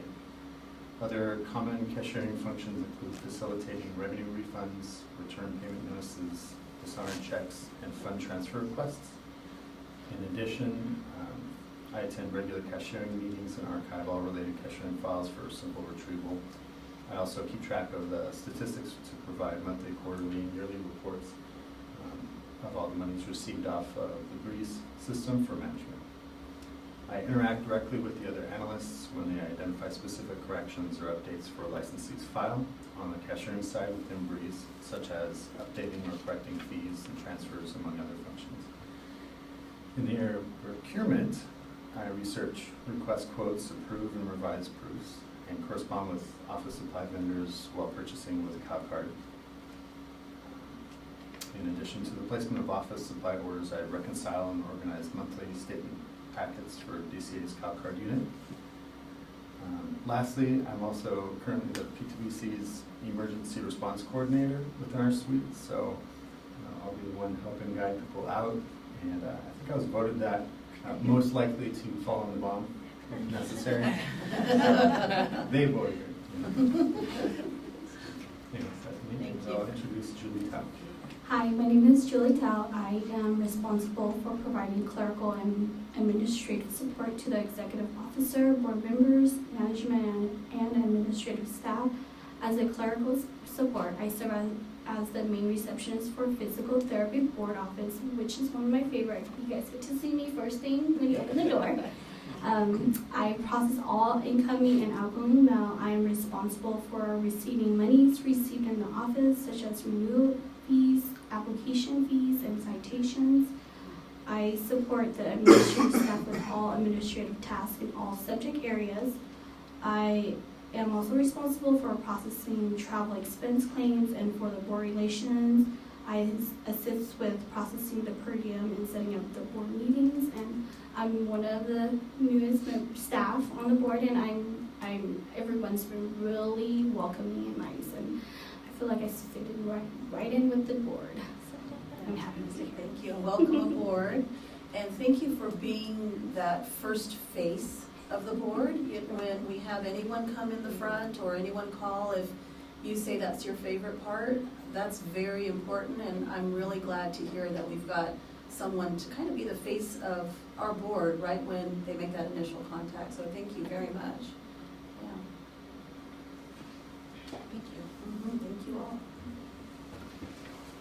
Any other board comments? I didn't hear, Kim, your favorite part of the job,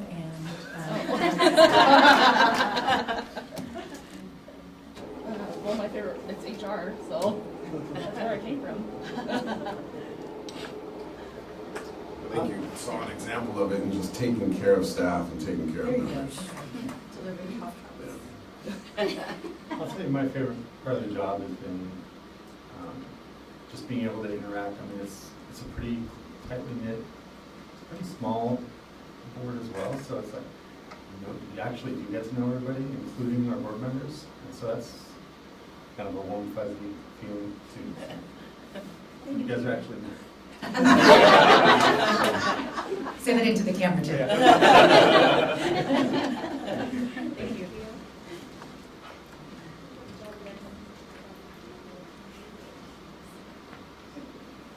Liz, thank you to your unit and all of your staff that you help direct. Thank you all for helping the day-to-day run so smoothly.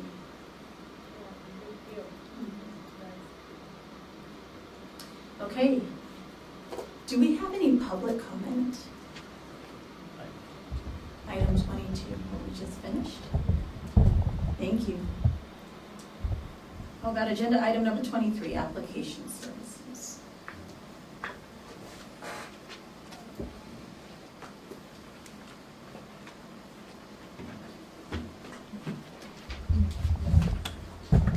Good morning. Good morning.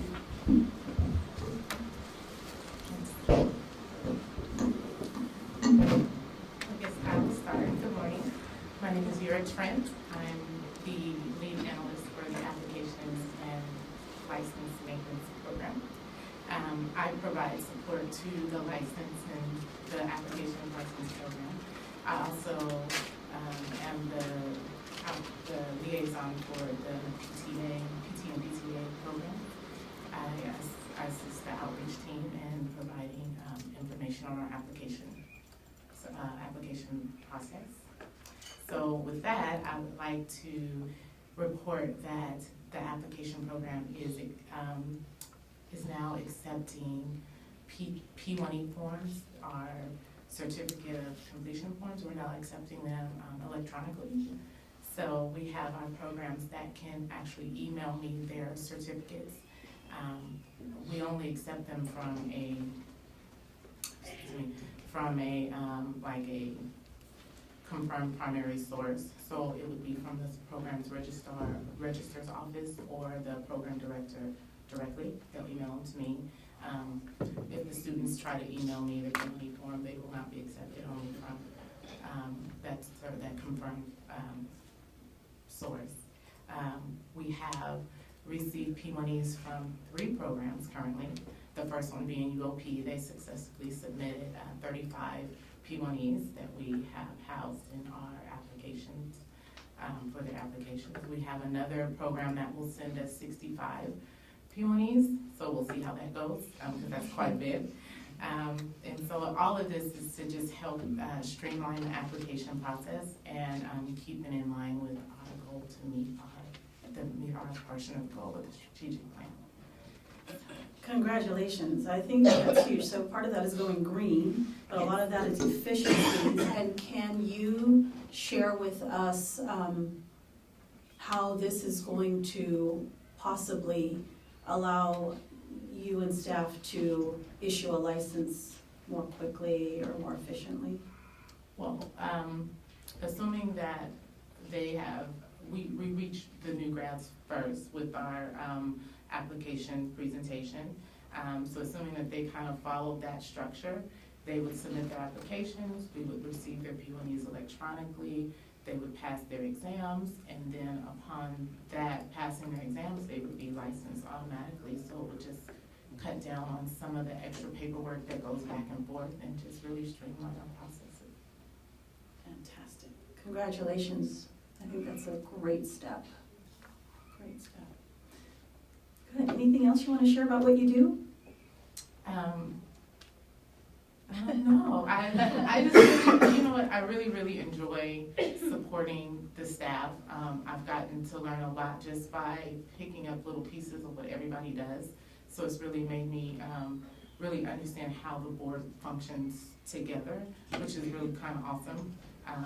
I do enjoy going out to the schools and seeing the faces of the students that will call about their applications and really helping them understand the process, which is kind of cool. Mm-hmm. So it's pretty much what I do and what I enjoy with the board, and thank you guys for giving me the opportunity. Yes, thank you.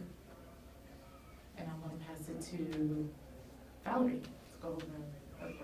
Good morning, Board. Good morning. My name is Valerie Kearney. I'm the PT Applications Analyst. I've also processed PTAs in the past for about a year. I've been with the board now since July 31st, 2015. I enjoy my job immensely. As I process PT applications for CAPTE accredited applicants, both new grads as well as endorsement applicants, those licensed in other states. And just a comment about the outreach program, since that has been in place, my job is a lot easier. We still have volume that we have to work through, but as far as applications with fewer deficiencies, less mistakes, it has made a measurable difference. Not to mention the fact that most of the schools that they have gone to an outreach those applicants now are taking the advice and taking the California law exam in a much more timely fashion. We hardly ever hold on to applications for the full year of their life any longer. And speaking of the streamlining process, thanks to Sarah and the Breeze team, I can now set applications up for automatic licensure, so that all I have to do is then write the license number down on the file folder afterwards. It's very, very nice. And I'm out of things to say. Anything your favorite part of the job? The customer service aspect of it I'm a firm believer that no matter your job, you're always in customer service. And consequently, I'm just kind of wired that way. I enjoy communicating with my applicants via email, not so much on the phone, but via email. Sure. We get a lot accomplished that way. So it's a very enjoyable job, and I interact closely with enforcement, obviously because some of them have a little bit of past sometimes, and I'm starting to learn a little bit about that as well. Being here almost 5 years now, it's really nice interacting with my colleagues in applications and licensing, but also in administrative work, as well as the enforcement unit. So it's a really good place to work. Mm-hmm. Thank you, fantastic. I'll just add, all of you probably at some point or another come into contact with either applicants, licensees, the public, and all of you are the face of the board. We're the face of the board, but you are as well. So it just really brings me joy to hear that you get satisfaction out of dealing with the students, the applicants, and going out and seeing them face to face. In the past and even still now, there's some perception that, the board doesn't want to talk to people or doesn't answer questions. But I think it's very heartening to hear that you both and some others of you enjoy making that connection and trying to provide that really good customer service. So thank you very much for doing that. Thank you. Mm-hmm. Hi, my name is Teresa Gutierrez, and I'm an analyst at the application unit, processing all foreign educated applications received from start to end. They can be a little lengthy. A fun fact about it, the foreign desk is that we are currently receiving electronic certificates of their credential evaluation from 2 out of our 3 evaluation agencies, and we're working on adding the 3rd agency into that, so we're going green. Something that I enjoy about my job is seeing and receiving or hearing my the applicants that I work with, that once the process is done, how grateful they are with us being able to help them through the process, and also enjoy working with all my coworkers and you guys. Thank you. That's a big job. Yes. Not that any other isn't, but that's a big job. And so I have a question. Do the new applicants for foreign trained individuals get printed in here as well? Yes. Yeah. And there's no distinction in that Sure. list of whether they were CAPTI accredited or foreign trained, but they're They're in there. absolutely included. All license Fantastic. issues. Fantastic. Thank you. And good morning. My name is Angel Otley. I work with the Applications Services unit. Currently, I am assisting Teresa with the Foreign Physical Therapist Assistant Educated applications. I love my job.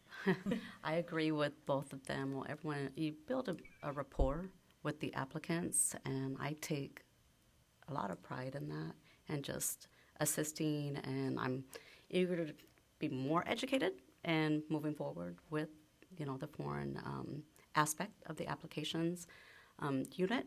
And, I just like building that rapport. I have a sense of pride in that and what I do. And, of course, the staff, the board, management. Thank you, Angel. Mm-hmm. Any board comment or question? Thank you all very much. Thank you. Yes. Are there more staff to present from your unit? License. Okay, yeah. Thank you. Thank you. And then consumer, continue comp would be after Okay. licensing.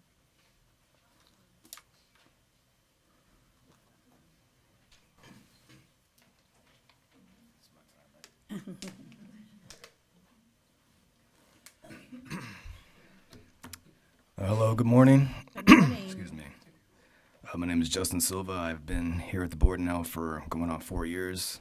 Been a state employee for close to 30 years. I'll have my 30th year, May of next year. I'm the office tech here.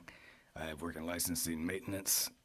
I process the renewals, the name changes, the address changes, and the duplicate certificates. I have more duties, but this is the gist and the bulk of what I do.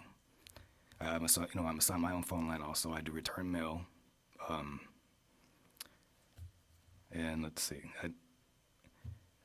I enjoy my job. My coworkers and my manager have make it easy for me because, whenever there's an issue or a problem, everything kind of runs smoothly because they help me be better at my job, and which is comforting for me every day when I come to work. I do like working here. I intend to stay. I'm looking forward to challenging myself and trying to learn more. Excuse me. And I can report stats for you if you wish to hear them. See, out of the renewals processed, that were all online. Out of the 4,409 that were processed, 86 were processed online. Out of the name changes, 126 that have been processed, 87% were processed online. For the address changes, 1,326 were processed online. 93% of them, were processed online. And out of the duplicate requests, 47% were processed online. The licensees are leaning more toward getting their, submitting their whatever they need to get processed online, as opposed to, sending it by mail like they used to. And I'm very happy to be here, and like I said, I'm looking forward to challenging myself in the near future. Thank you. Thank you, Justin. Fantastic. So we have for licensing and applications. Okay. Thank you, all of you. And Sarah, thank you.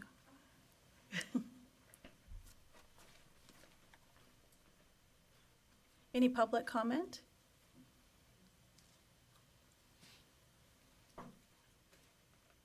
Okay, so licensing, right? That included licensing. Yeah, sorry, that's agenda item 24. Agenda item 25, continuing competency.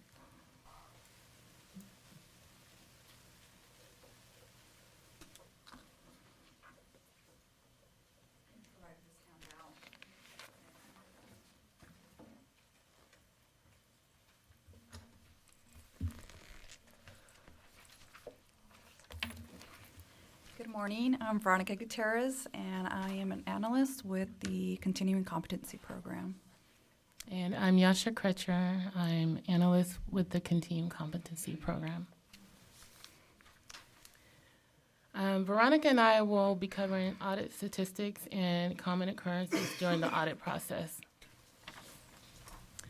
The Continuing Competency Status Report for 2018-2019 fiscal year, quarter 4, April through June. There is a discrepancy in the stats for agenda item 25B.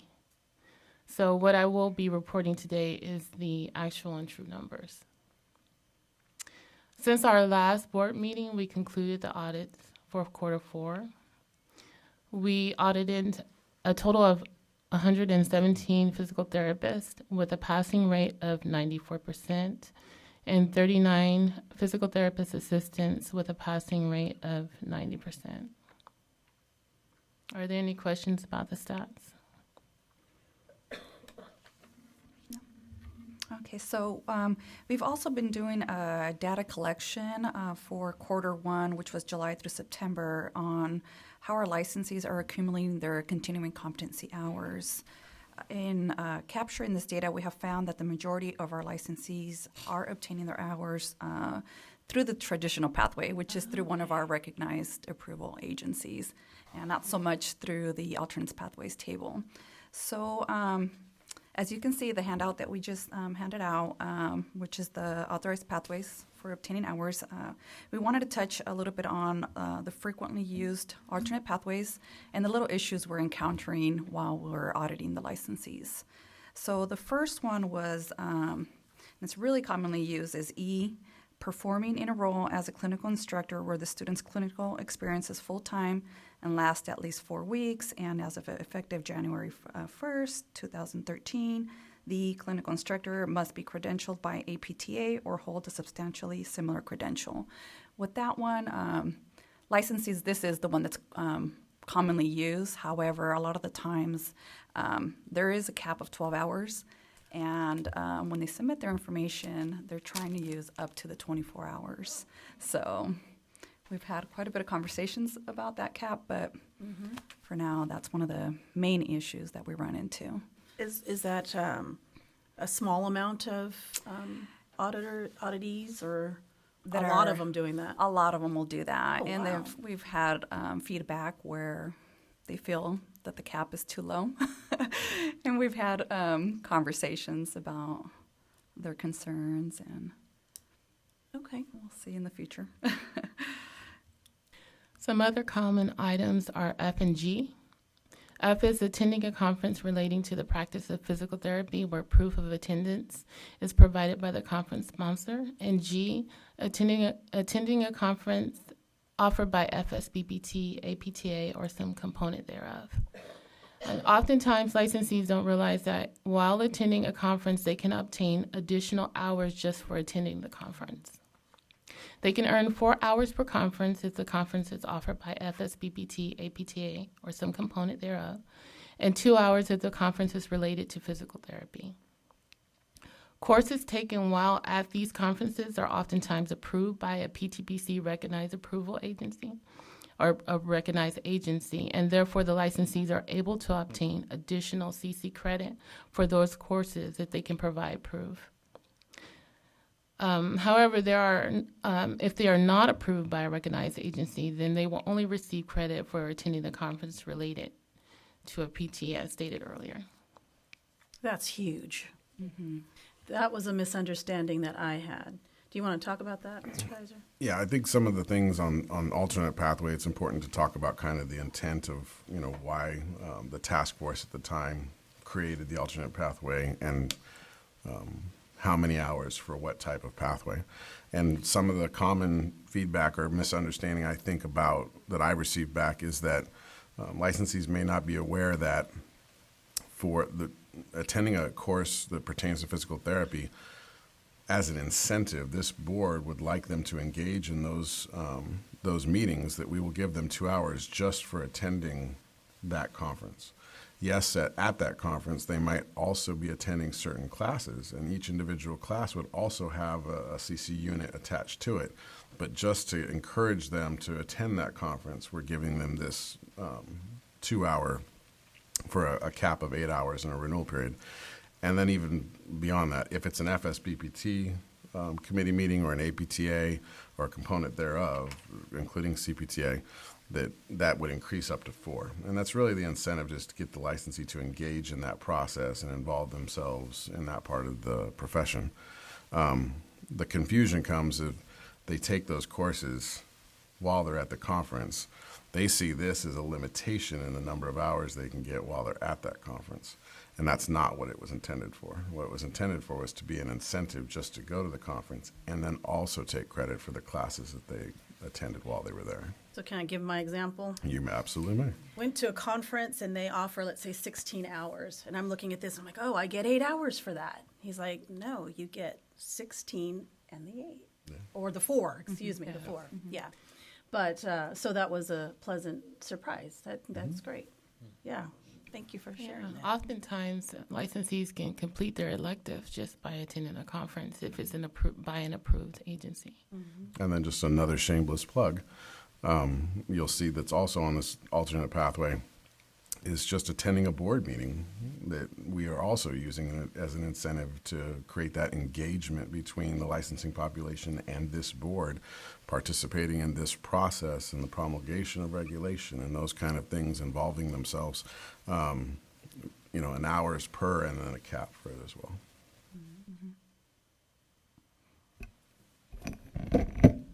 Thank you for this chart. It's really nice to see all of the different options in one place, so I appreciate that.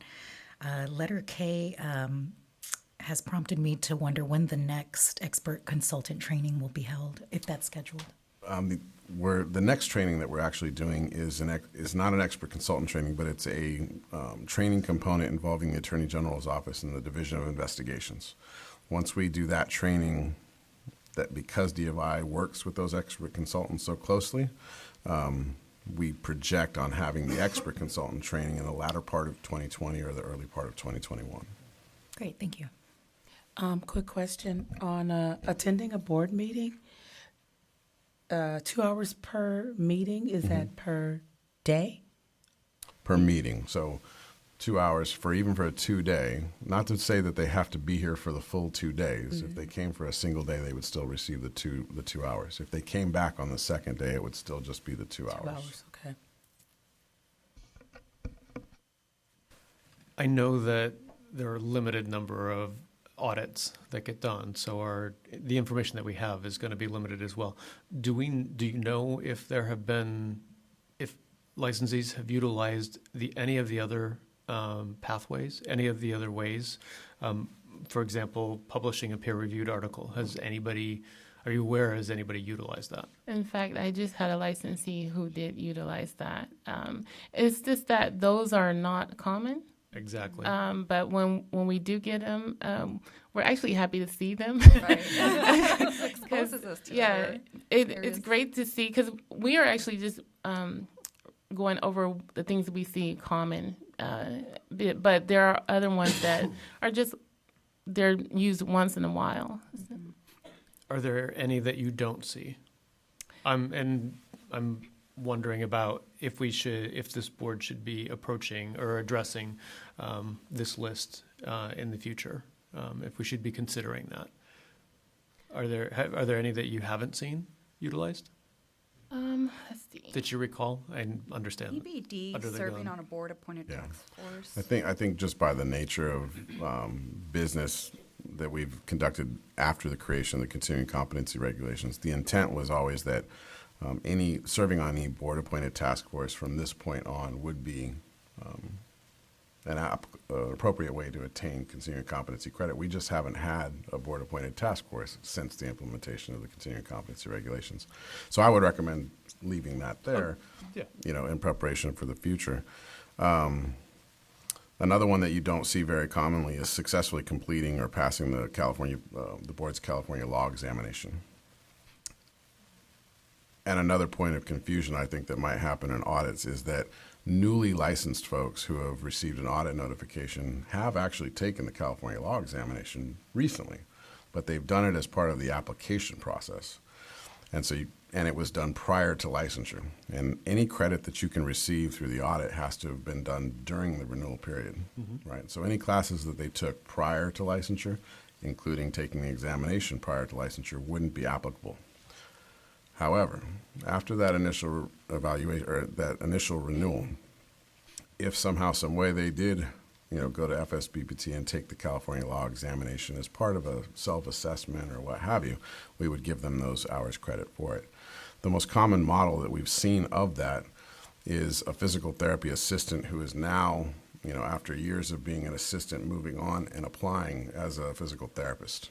And so they take the California law examination as one of the initial application requirements for their PT license. We'll now give them credit for their continuing competency for their PTA, because that's how they came across taking the California law exam. So it's a very limited model that we've seen and how it's utilized. But we love the idea that licensees will try to utilize that tool as licensees to kind of assess their understanding of laws and regs. The other one that I don't think that we've seen very much is completing of the FSBPT's practice tool. Which would be? The letter I. Yeah. What would be an example of a practice tool? So FSBPT provides an assessment, if you will, tool that if they were going to take it and provided us with a certificate of completion of it, we would apply that to the credit. Okay. Is that tool free? No, it does come with an expense at FSBPT, and I think that's a little bit of the disincentive of why we don't see it. And I think there is a little bit of stigma attached to it as well, because it's an assessment, and it could point out that there are certain flaws in their understanding in certain fields and that kind of thing. We're not interested in that. We're interested in just the introspection and a licensee taking a look at what they're doing and looking for room to improvement and engage. And so if they're willing to take it, we're willing to give them credit for it.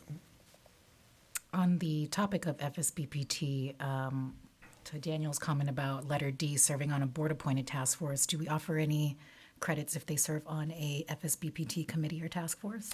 You certainly could get it from attending the conferences that those task forces might lead you to participate on, and so that credit's there. But it might be something that you might want to add in the future, is that performance. And I think for some of the members that have have been involved on committees with FSBPT, we've run across other California licensees. Yeah. And so I think it would be a great idea to offer, some kind of incentive for them to continue to do so. And so I'm wondering if, can you give me a sense of how, like a percentage of our licensees actually know about this alternative pathway? I'm hoping all of them would know, but do you have an idea? Or? Honestly, not. I assume that not that many are aware of the alternate pathways table. However, well, that's one of the reasons why we're trying to capture this data, to see how they're utilizing or how they're using their education and what courses they're taking. In hopes that if they're looking at us, would realize there's other pathways for obtaining hours. Yeah. Mm-hmm. So I'm just wondering about our spring progress notes. Mm-hmm. Well, you'll see that, and you'll also see a collaboration between April and the outreach program and the continuing competency unit, social media posts, those kind of things. Even today, in presentation of services, is try to encourage that knowledge and understanding. But there's two factors at play. One is if they're even aware that there is an alternate pathway, and then because of the nature of the alternate pathway, some of these things can be very limiting. Mm-hmm. And so some people just by what they do in the practice of physical therapy might not run across some of these things. Mm-hmm.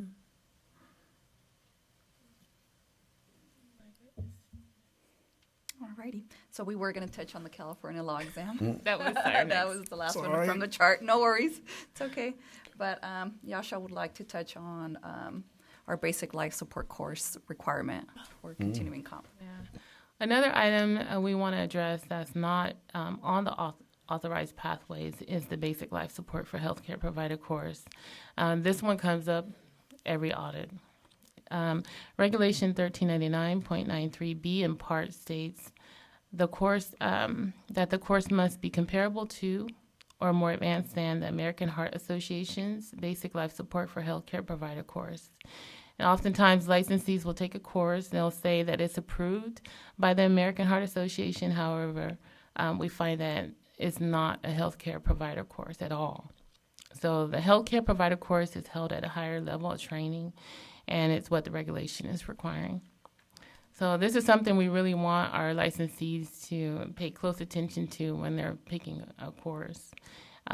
Also, a common question we get about the BLS course is that, can I receive credit for a BLS course that's less than 4 hours?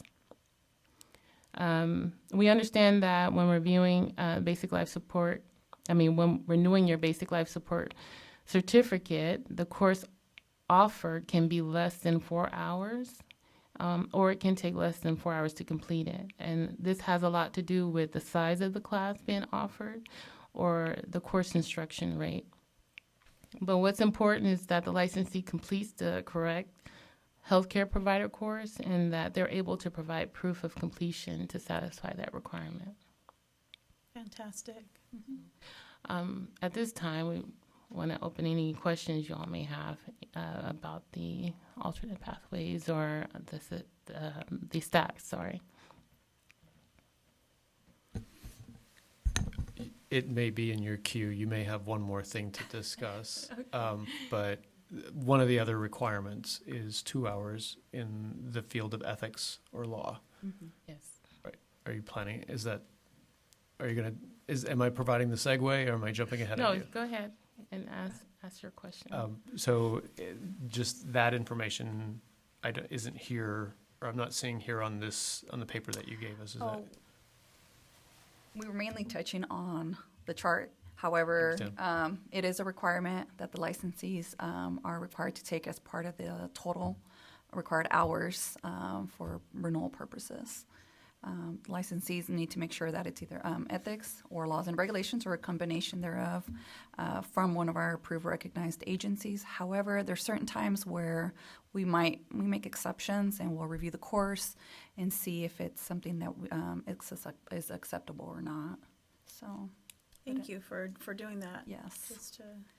So one of the items that's actually L that's in the chart is taking the California law exam, and that's Mr. Kaiser. You mentioned that's via the FSBPT. Correct. And do you know what the current cost is to take that exam? I believe it's about to go up, but I think currently it's $85. So there's a sitting fee at the Prometric Security Center where you would be taking it. But the total right now is $85. I do think that, if I remember correctly, FSBPT and Prometric have just renegotiated their contract, and the sitting fee at the security center is going up. But we'll report back as soon as we know what that amount is. Okay. With that information, I would be very surprised if any licensee chose that as an option for achieving the 2-hour law and reg requirement, knowing that there are multiple free avenues to be able to pursue, including sitting in on one of the PT board meetings. That they could show up and get those 2 hours relatively easy. Well, the 2 hours that they get for sitting in this board meeting would fall under the general requirement. It wouldn't fulfill the actual laws and ethics requirement. And that same goes for the law examination. It would be separate from. We still want them to take a content course that pertains to the laws and regulations. That's interesting. That then maybe is something that we should clarify in the description to make sure that people do understand that, because that was a misunderstanding on my part. Me too. Yeah. Me too. I also would like to say, as far as item E, performing in a role as a clinical instructor for the student's clinical experience is full-time or last at least 4 weeks. When a licensees go through that program, they can also gain 2 hours towards their law and ethics for going through the program. For becoming certified, yes, the credentialing. Yes. Fantastic. Yeah. And so we give them part credit for that portion, and the other portion can go towards their electives. Awesome. I think that's great. What was the percentage of licensees who use the traditional pathway? I would say over 90% of licensees are using the recognized approval agency, the traditional pathway, and just a small percentage, like 10%, is using alternate pathway. Okay. And I know you probably didn't prepare for this, but I'm wondering if you have a sense of the percentage of licensees who opt to do only online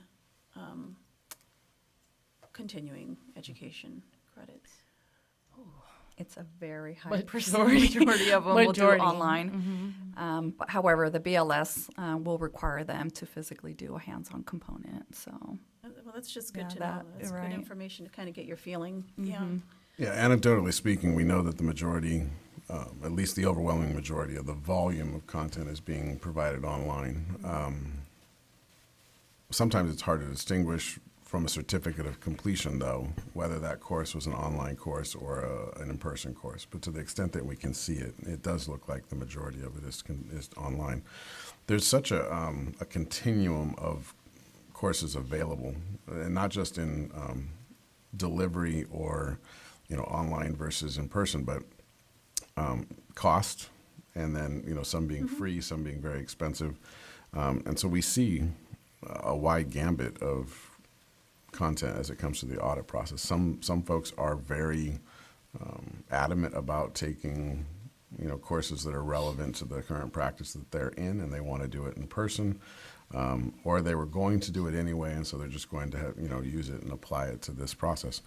And then, unfortunately, there are some that, given their circumstances, choose the online pathway almost completely until it gets to that BLS component. but not just some, but a good number. One of the concerns that I really hear a lot from the licensees is they don't have time. It's, I'm very busy. My practice keeps me at work all day. It's very hard to squeeze in time. So, yeah. I guess I just say, to defend that remark, part of that continuum and its flexibility speaks to that. I mean, the intent of the task force at the time and the creation of the continuing competency regulations was to try to address any type of practice setting, any type of time requirement. 30 hours within a 2-year period we think is very reasonable. And in comparing other type of licensed healthcare practitioners is right about in the middle. There are a few that have less, but there are quite a few that have more. And then one of the comments that I've received personally is that it's too expensive. And I've actually taken the time sometimes to provide feedback to that feedback and walk them through, the thousands of courses that are available that are very affordable and oftentimes free. I also want to say that some of the licensees that are trying to use the authorized pathways are traveling PTs. They're licensed in other states, and so they are taking continuing comp for other states, and sometimes they're trying to use it for California. And so what we are capturing and what we're reporting in our capture are licensees that we actually were able to complete their audit. There are some that we had to actually reject some of the documents they sent towards the alternate pathways because it didn't pertain to California. So as far as the percentage of who's actually trying to use that, it's that they're not using it correctly, or I would say that. An example of that is at the CPTA conference that was held in Nevada, the Tri-State Conference, there was a presentation on dry needling, which was not eligible for CE credits in California. And that was made known in the conference materials, and I believe at the start of that presentation, that the information you're about to hear can't be utilized towards your CE requirements in California. A couple of people got up and left at that point and went to other classes that were going to get credit, but the majority of people that were there wanted to hear about dry needling. So it was an informative presentation then for me in that case. Do you know if any board members, past or present, sitting or previous, have been audited? Not that I'm aware of. Not yet. Is that a threat, Yash? Well, I went to a conference, so I think I'm almost covered. I would like to say what I enjoy about my job is the analytical part of it and seeing what our licensees are actually taking, what they're interested in. And that just tells, kind of what kind of physical therapist or their assistant that they are, and how the integrity. I don't know if that's saying too much, but some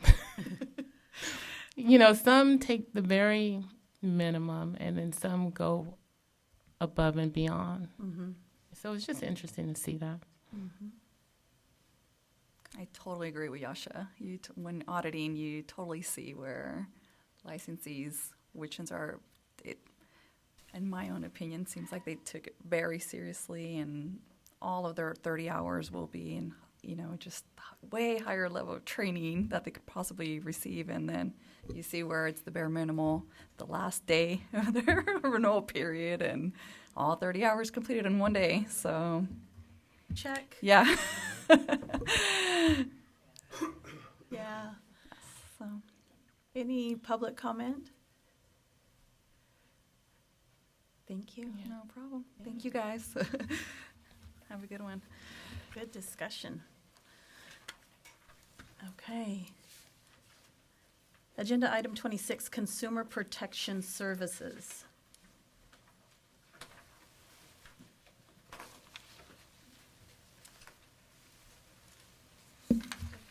Good morning, board members. Good morning. My name is Carol Phelps. I am an analyst with the Consumer Protection Services Unit. I've been with the board for nearly 11 years now and never once considered finding anything else. I love this place. I love the interaction and the engagement of the board members, and staff is wonderful to work with. Everyone is just there's so much camaraderie, you know, and it's a really nice place to work. And there's always high-level discussions. We can really pick each other's brains and things like that. It's been really nice to work here. I've been in Consumer Protection Services for the entire time that I've worked here, and I currently do complaint investigations. Pretty much, I've done that for I don't know how long. Most of that time, probably the last 7 or 8 years at least, I've done the complaint investigations. I am the sole representative for Consumer Protection Services today. You will not see everyone else coming up here today, but any questions that you have about the unit, I'd be happy to answer for you.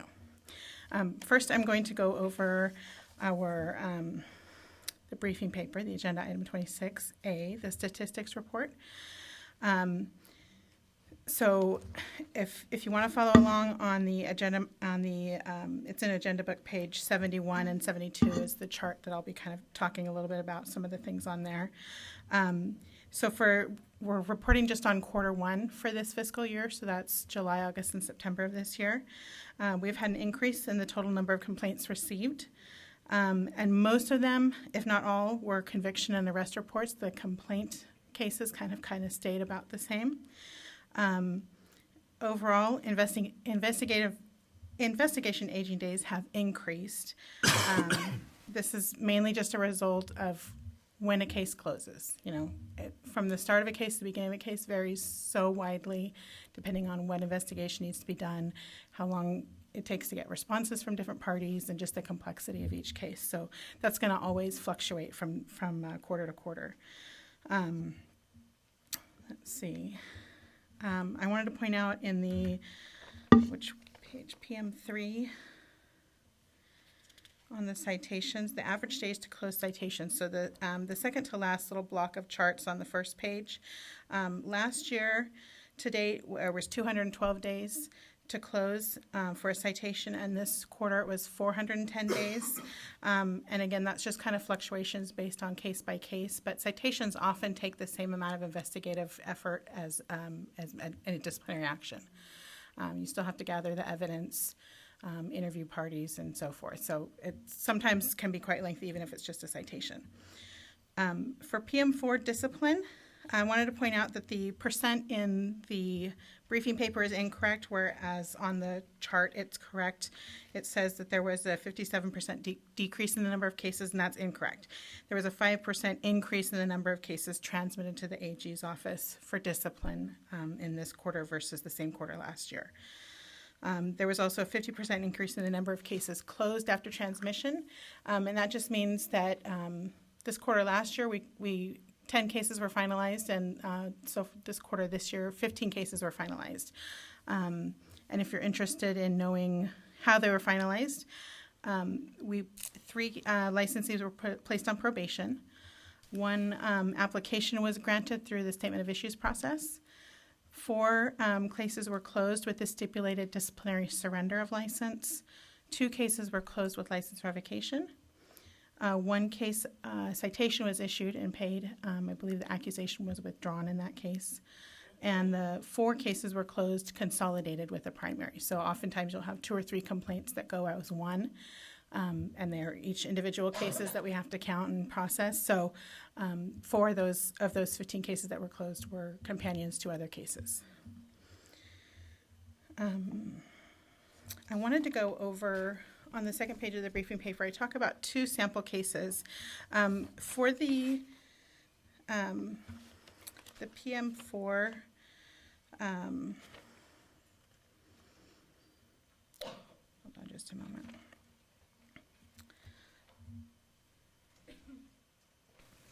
On the last block of charts on the first page of your statistics report, the AG cases, investigation only. So PM4B, the third line from the bottom of that first page. Last year at this time, it took 146 days on average for a case to open until it went to the AG. This quarter, that number doubled. And I wanted to just show you examples of two cases as to why a case may take a really long time to process. The first case aged 1,112 days from the date the complaint was assigned for investigation to the date the investigation was completed. This case was opened on receipt of an arrest notification and aged 299 days while waiting for a criminal disposition. The case was closed with merit when the board received notification of the criminal disposition, and then the board later received a subsequent case against the same licensee. That case was investigated, and this initial case was reopened when they were both forwarded together to the Attorney General's office. Because this performance measure counts the number of days from the date the complaint was assigned to the date that investigation was complete, and this particular case marks when it was sent to the AG. Those approximate 2 years that it was closed counted into here. I also want to note in this case, this was originally with our old case management system, CAS, and Breeze doesn't count it that way. Breeze would have only counted the 299 days. So it's a function of the difference in the case management systems that we couldn't really override. So it's a little bit of a not quite an accurate number, but that's the way the system was, and that's, in those days that's what would have been reported anyway. So that case really only aged 299 days for us. The second case aged 1,515 days from the date the complaint was assigned for investigation to the date the investigation was complete. The case was opened on receipt of a consumer complaint and was investigated in-house for 155 days before being referred to the Division of Investigation. Divisions of Investigations spanned 413 days before the case was returned to the in-house analyst, and then the case aged an additional 947 days in-house, during which the following occurred. There was a referral to expert for documentation review and report. There was requests to the subject for additional information. There were multiple reviews back and forth with the executive officer and legal counsel, requests to DFI for additional investigation. And then once sufficient evidence was obtained, the investigation was closed and the case was submitted to the AG. Sometimes cases can be complex and have like a brand new issue that we've never discussed before, or some kind of a component that needs additional thought and review, and possibly additional evidence that maybe we haven't done before. So there's a lot of back and forth with cases like that, and it's not a perfect case. It probably could have, there's times when maybe it wasn't the top priority on an analyst's desk or something like that, but that plays into it as well, analyst caseload. Oftentimes the case can't be worked immediately because there's a more pressing case, but all of those things kind of play into the factor of how a case ages. So just for your information, if I were to either remove these two cases or kind of more average down their numbers, without these two cases considered, the average case aging was about the same, about 150 days, without considering these two outlier cases. So I just wanted to bring those to your attention to let you know how those numbers are arrived at and why sometimes they go drastically up or drastically down from quarter to quarter. I believe that's all that I wanted to point out to share, but if you have any questions, I'd be happy to answer those. Thank you for those examples. So 150 days would be the average without those two outliers, which is about 5 months. Yeah. Yeah. Yeah. And there are some cases that closed quickly, 50 days or 100 days, and some that took 700 or 800. They didn't quite reach that really, the 1,500 day extreme. But like I said, the average of those, usually reaches at 150 days. Great. Board comment or questions? Big thank you. Okay. Thanks so much. Any public comment on agenda item 26?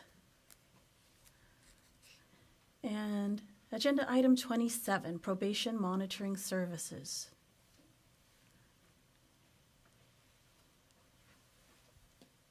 Good morning, board members. Good morning. My name is Monty Martin. I'm the probation monitor with the board. I've been with the board for, this pains me to say, 21 years now. I've been in the role of the probation monitor for 12 of those years. Started out with the mail, moved to applications, licensing, now probation. My favorite part are my coworkers and helping the licensees. There obviously are a group of them that don't like being on probation, but I find for the most part, most of them are good people and appreciate the help that the board tries to offer them. So I appreciate those people. So I'm going to talk about the first quarter stats for probation. There are a couple things that I did not write in the briefing paper that are in the chart that I'll touch on. So there are currently 93 licensees on probation. 75 of those licensees are in California. There are additional 18 tolling out of state and not receiving credit towards the completion of their probation. There were 4 licensees placed on probation in the quarter.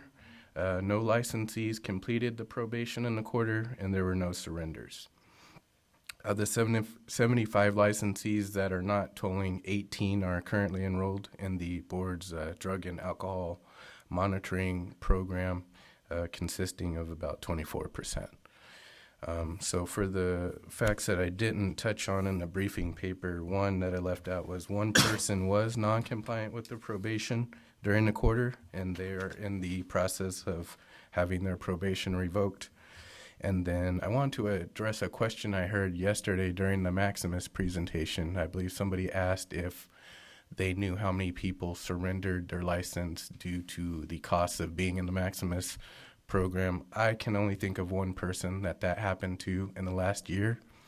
They requested to surrender their license because they couldn't afford the program.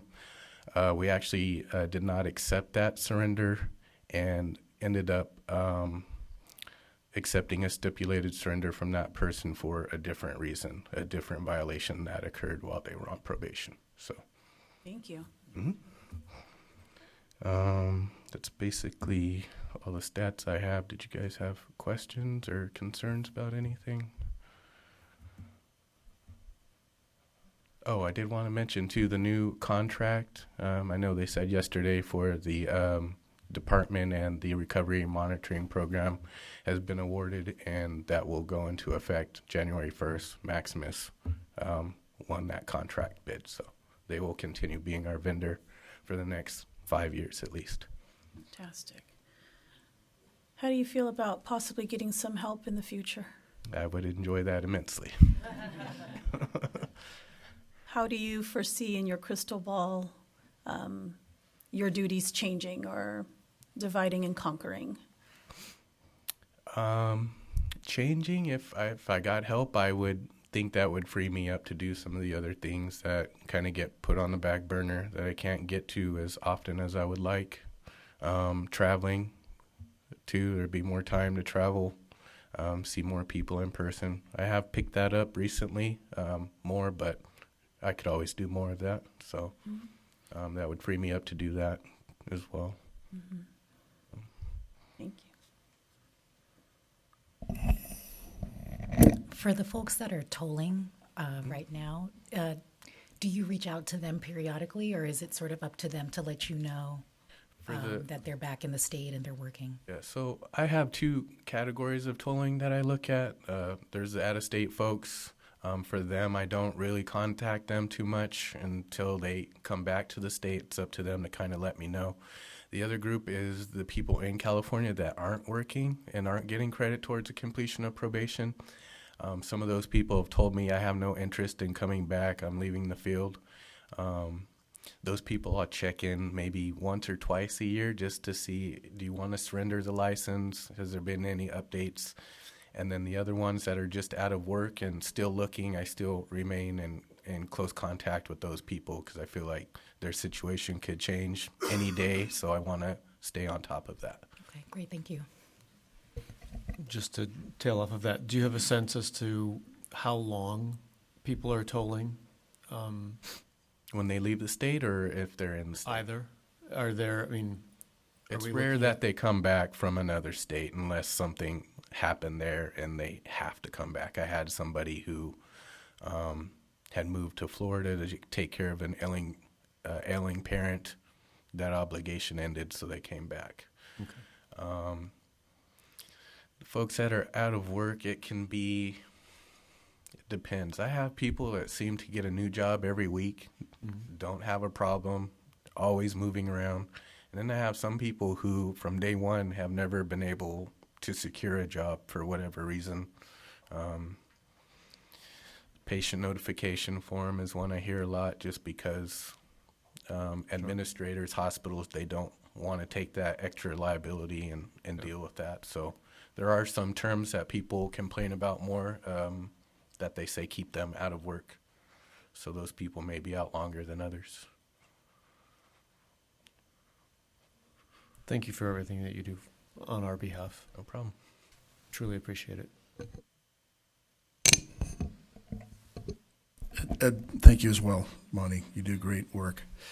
Just to clarify things in my mind, you mentioned a licensee that wanted to voluntarily surrender the license because of the cost of, and you said that the board did not approve that. We did not accept her surrender. Sorry, accept her surrender. So, but you were able to sort of enter some stipulated. Yeah, we just didn't take her surrender for that reason. We ended up taking a stipulated surrender from her because we got a new complaint or something in the process of us looking at the first surrender request. So what about this scenario? What if you hadn't received another complaint? What would have been the board's recourse? A revocation? Just so I know, I'm curious. I don't know that we wouldn't have accepted the surrender at that point. It's up to Jason to either accept or deny the surrenders. I'm assuming he wanted to accept the second surrender because it was based on further discipline. Sometimes it depends on the circumstances of that individual. So anytime a probationer approaches and wants to exercise the surrender clause of their disciplinary order, we're cautious in just, how that's going to play out. And sometimes we find either shortly before or shortly after that they've contacted us to do that, we might have received a complaint about them earlier that they became aware of, or after and that they may have become aware of. And so in an effort to try to avoid any kind of further discipline, they're just going to surrender and move out. For the sake of principle and the public good, sometimes it's not the best thing to do to accept that surrender. We want the rest of the due process to play out so that the record is recorded accurately. So we will deny that voluntary surrender, and then we'll file a petition for revocation of probation. And then once that process is started, sometimes the stipulation that results from that is, well, then we'll just surrender. But at least it creates a more accurate record. Of the individuals who are currently in Maximus, do you know how many are PTAs? Not off the top of my head. I would imagine most of them are PTs, though. The assistants do express concern more than the PTs. Everyone expresses concern about the cost, but the PTAs especially have a harder time paying for those costs. Yeah, that was sort of what I was alluding to was, based on the difference in sort of their income level. I can see how now, after the presentation yesterday, the cost is exorbitant for a PTA. Monty, it seems you have a good sense that a probationer who has to notify, has notification to the patient, might have a more difficult time obtaining employment through a hospital system. Is there another setting that is usually, you get a sense that there's another setting that's usually not so difficult? Smaller independent owners are oftentimes more willing to take chances. They don't have like a legal team or a bunch of lawyers telling them you can't hire that person for whatever reason. They kind of decide on their own. It's up to them if they like that person or not. They can, take a chance on them. Skilled nursing facilities are always looking for people, it seems like. Issues can arise there, though, if the patient does not have the faculties to sign a patient notification form. You may have to get somebody with power of attorney or who can sign for them, and that can be difficult, having them, hey, can you come down and sign this form? But try to work with them as much as we can. Interesting. Thank you. Any other board discussion or questions for Monty? We're always intrigued by what you do. We want to ask you all the questions. Yeah. Is there any public comment on the probation report? Thank you, Monty. Thank you. Yes. Okay, if we're going in order, we're at agenda item 28. And we're nearing the end. So we have some elections to do. And how about if we take president first? I nominate Alicia Rapina. Amen. Second. Okay, and nomination by Ms. Ellaby and a second by Dr. Drummer, and I'll accept the nomination. Any other nominations for president?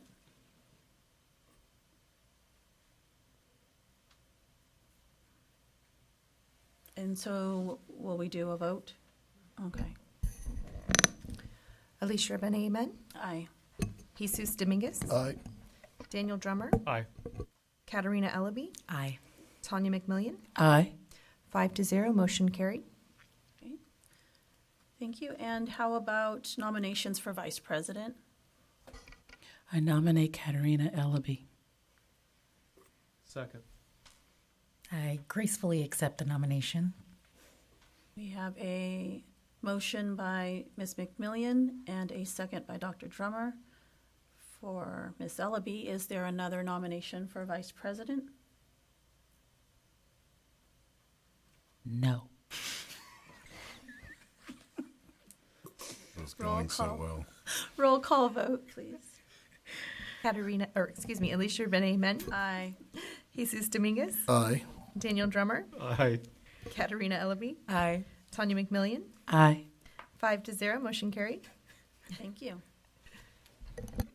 And can we have a nomination for FSBPT delegate, please? I nominate Dr. Daniel Drummer. Second. We have a nomination for Dr. Drummer by Ms. McMillian and a second by Ms. Ellaby. And Dr. Drummer, will you accept the nomination? I am trying to get to the calendar for 2020 to remind me where And the just- location. Just Orange, California. I don't know if Yeah. that's public. And just a reminder that there's an alternate delegate in case the delegate who's elected cannot do the duties. I'll accept. Okay. And do we have another nomination for FSBPT delegate? I nominate Dr. Dominguez. Thank you, sir, but I'm on the education committee, so I'm going to be busy, I believe, but I appreciate it. As I recall, the Assembly of Delegates meeting at FSBPT is after, unopposed. yeah. Is this for the primary or this? I've lost track. This would be to serve as the delegate. No, I would, thank you, but I will decline. Okay. Okay, any other nominations for FSBPT delegate? We're on delegates. Yeah. Okay. Hearing none, roll call vote. Alicia Rabena, amen. Aye. Jesus Dominguez. Aye. Daniel Drummer. Aye. Katarina Ellaby. Aye. Tanya McMillian. Aye. 5-0, motion carried. Okay. And can we please have nominations for the FSBPT alternate delegate? I nominate Jesus Dominguez. Second. Yeah, I heard you. We have a nomination for Dr. Dominguez by Ms. McMillian and a second by Dr. Drummer. And Dr. Dominguez, will you accept the nomination? Could I ask a question of our EO? Mm-hmm. Just to be like fiscally responsible here, if I'm going to assume that the cost of my travel and attendance is going to be on the FSBPT Because of your education because committee. of the education committee. Mhm. So remind me again, Dr. Drummer's travel? Also covered as a delegate. Okay. The alternate delegate is also covered. I think the concern that you issued or echoed before is still valid in this situation, because during the actual delegate assembly as an education committee member, if you are asked to serve as delegate or alternate delegate, it might take away from those duties. I could be working the room, Dr. Drummer, assigned to be working the room. So, yeah, I think I would, again, decline. Just Okay, another nomination. I'd like to nominate Ms. McMillian. Second. We have a nomination for Ms. McMillian by myself and a second by Dr. Drummer. And Ms. McMillian, will you accept the alternate delegate nomination? Yes. Okay, that's great. And do we have any other nominations for FSPPT alternate delegate? Oh, my God. We're running out of people here. Okay. So, a roll call vote, please. Alicia Benamen. Aye. Jesus Dominguez. Aye. Daniel Drummer. Aye. Katarina Ellaby. Aye. Tanya McMillian. Aye. 5-0, motion carried. Okay, and in the past, we have done the backup alternate delegate. It's just as an alphabetical fashion, that if either the delegate or the alternate delegate either are not able to attend the delegate assembly, that we will just alphabetically go down the list and find out availability of any of the other members and their ability to serve. Sounds good. Alphabetically by first name or last name. What would the board prefer? I think last year we did reverse alphabetical. We did. Mm-hmm. We'll do last name. And mine's hyphenated, Rabina Amen. could we identify that? Who is the next and last name first? That would be you, Dr. Dominguez, ahead of Ms. Ellaby, followed by Ms. Rabina Amen in my alphabetical review. And I think any of those works. So. Yeah. I would, just a point of note, is that the next FSPPT delegate assembly is scheduled to be here in California. And in working with the Administrative Services Program, I'd like to take as many board members to this particular delegate assembly as possible. Mm-hmm. So while FSPPT only funds travel for essentially 3 positions, and then also Jesus's because of his service for Education Committee, we will be working with DCA to get approval for the rest of the members, assuming that they can attend. So we're going to ask for kind of a blanket permission for getting everybody to attend. I understand you all have your own calendars and availability, but we'll work that out between now and then. It's a great opportunity too for licensees to get continuing education credit since it's local. Yep. Mm-hmm. Conference. Is there any public comment? Any of the elections? Okay. And so FSPPT backup alternate delegate can be alphabetical order, last name. Okay. I think, any further board comment?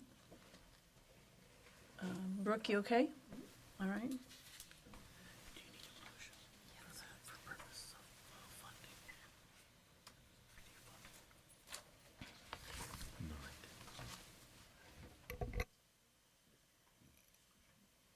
We're good? Okay. Okay, so any public comment not on the agenda? We're at agenda item number 29.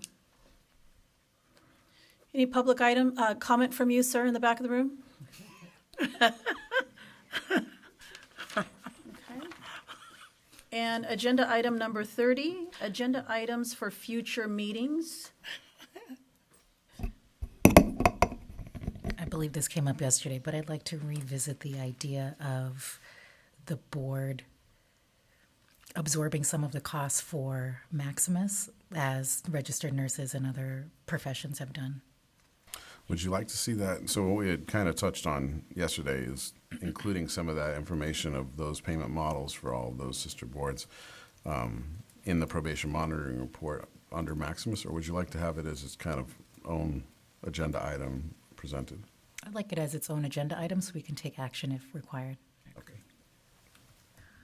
Also, the continuing education alternate pathways chart, I think it would be advantageous for us to revisit that since I'm not sure the last time that was updated, and potentially including some other options for licensees. So what we had discussed earlier during the rulemaking calendar was addressing the retirement status first and then doing continuing competency regulations for 2021.